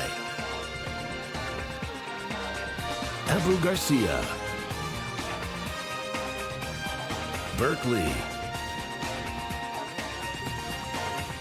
Nitro Boats, and by Ranger Boats. fishing is all but done except for a few last Hail Mary casts going out there. And I'm sorry, it is too close to call right now. The top 3 spots separated by only 4 ounces unofficially. We won't know. We won't have any idea of who the winner is until we make it official, and that's coming up very, very soon. Bill Weidler, Alabama, has caught 2 good ones. I mean really big ones on his spot where he patiently stayed, waited it out during today. We've got him as our leader right now, 2 ounces ahead of Cory Johnston as we go down and look through our leaderboard there. Chad Morgan, Taylor, Destin DeMarion. They've all had their moments here, Davey. They certainly have. It's been a great event, and we talked about it a little bit earlier. 11th place, 12th place, right on down to 16th place, caught over 20 pounds a day for 3 days, and unfortunately 5 of those guys had to go home. Ray Hanselman had a good tournament here. Seth Fighter spent a lot of time with him in the boat on day number 1. Ed Loughran down there in 30th place with the big fish of his second day of fishing. 3 days of fishing there shows just what a great fishery it is. 40th place, 46 pounds, 14 ounces. And as we scroll down these last couple pages, you'll see where all 5 of my fantasy fishing guys on my team are the going guys to be. who didn't make the cut are going to be below that 50 mark. Yet, right? Yeah, oh yeah, we're not. Now low we're enough getting yet. to We're them. getting closer. One more page and we'll start to see them. We salute them all. 2 of mine. We'll just say that. Some great fishermen. You see some big names down through Some that list. shocking finishes too. Can't catch them everywhere. Can't catch them anywhere. Now we're getting to your picks for fantasy there, Ronnie. There's a couple AOY guys that were factoring. Canterbury and Gross were in the bottom 15 this week. Surprising. That doesn't happen to those guys very They often. fell down. They're still in the top 10, though. Well, we're going to wrap up our Humminbird Lay of the Lake feature today with the last installment, showing where our guys that we've been in the boat with all day long are. They're right ready to check in. Just casting about, waiting. As you said, Davey advised them to wait till the last minute. Very last second. You could catch a 5-pound smallmouth anywhere on Lake St. Clair. As we're looking at Humminbird Lay of the Lake, you're going up north on the St. Clair River. The lighter side to your left there is the U.S. waters, the area that the anglers could fish this week, all the way up to Lake Huron. From getting the takeoff, if I was to hook one, I might be late. So the pound or 2 upgrade I would get could be canceled out with a late penalty, and I can't do that. So we're gonna check in, man. We got 3 minutes. Right, we got it. That's about all that you can do at this point, and congratulations to Bill Weidler, stepping it up this final day, putting himself in position to be able to step it up on this final day. All of those are very important components to a win, and he seems to have done everything just about as good as you could possibly do. Like I said, just no one crushed Cory Johnston. Yeah. There's no lights out. Flint steel water. You want one?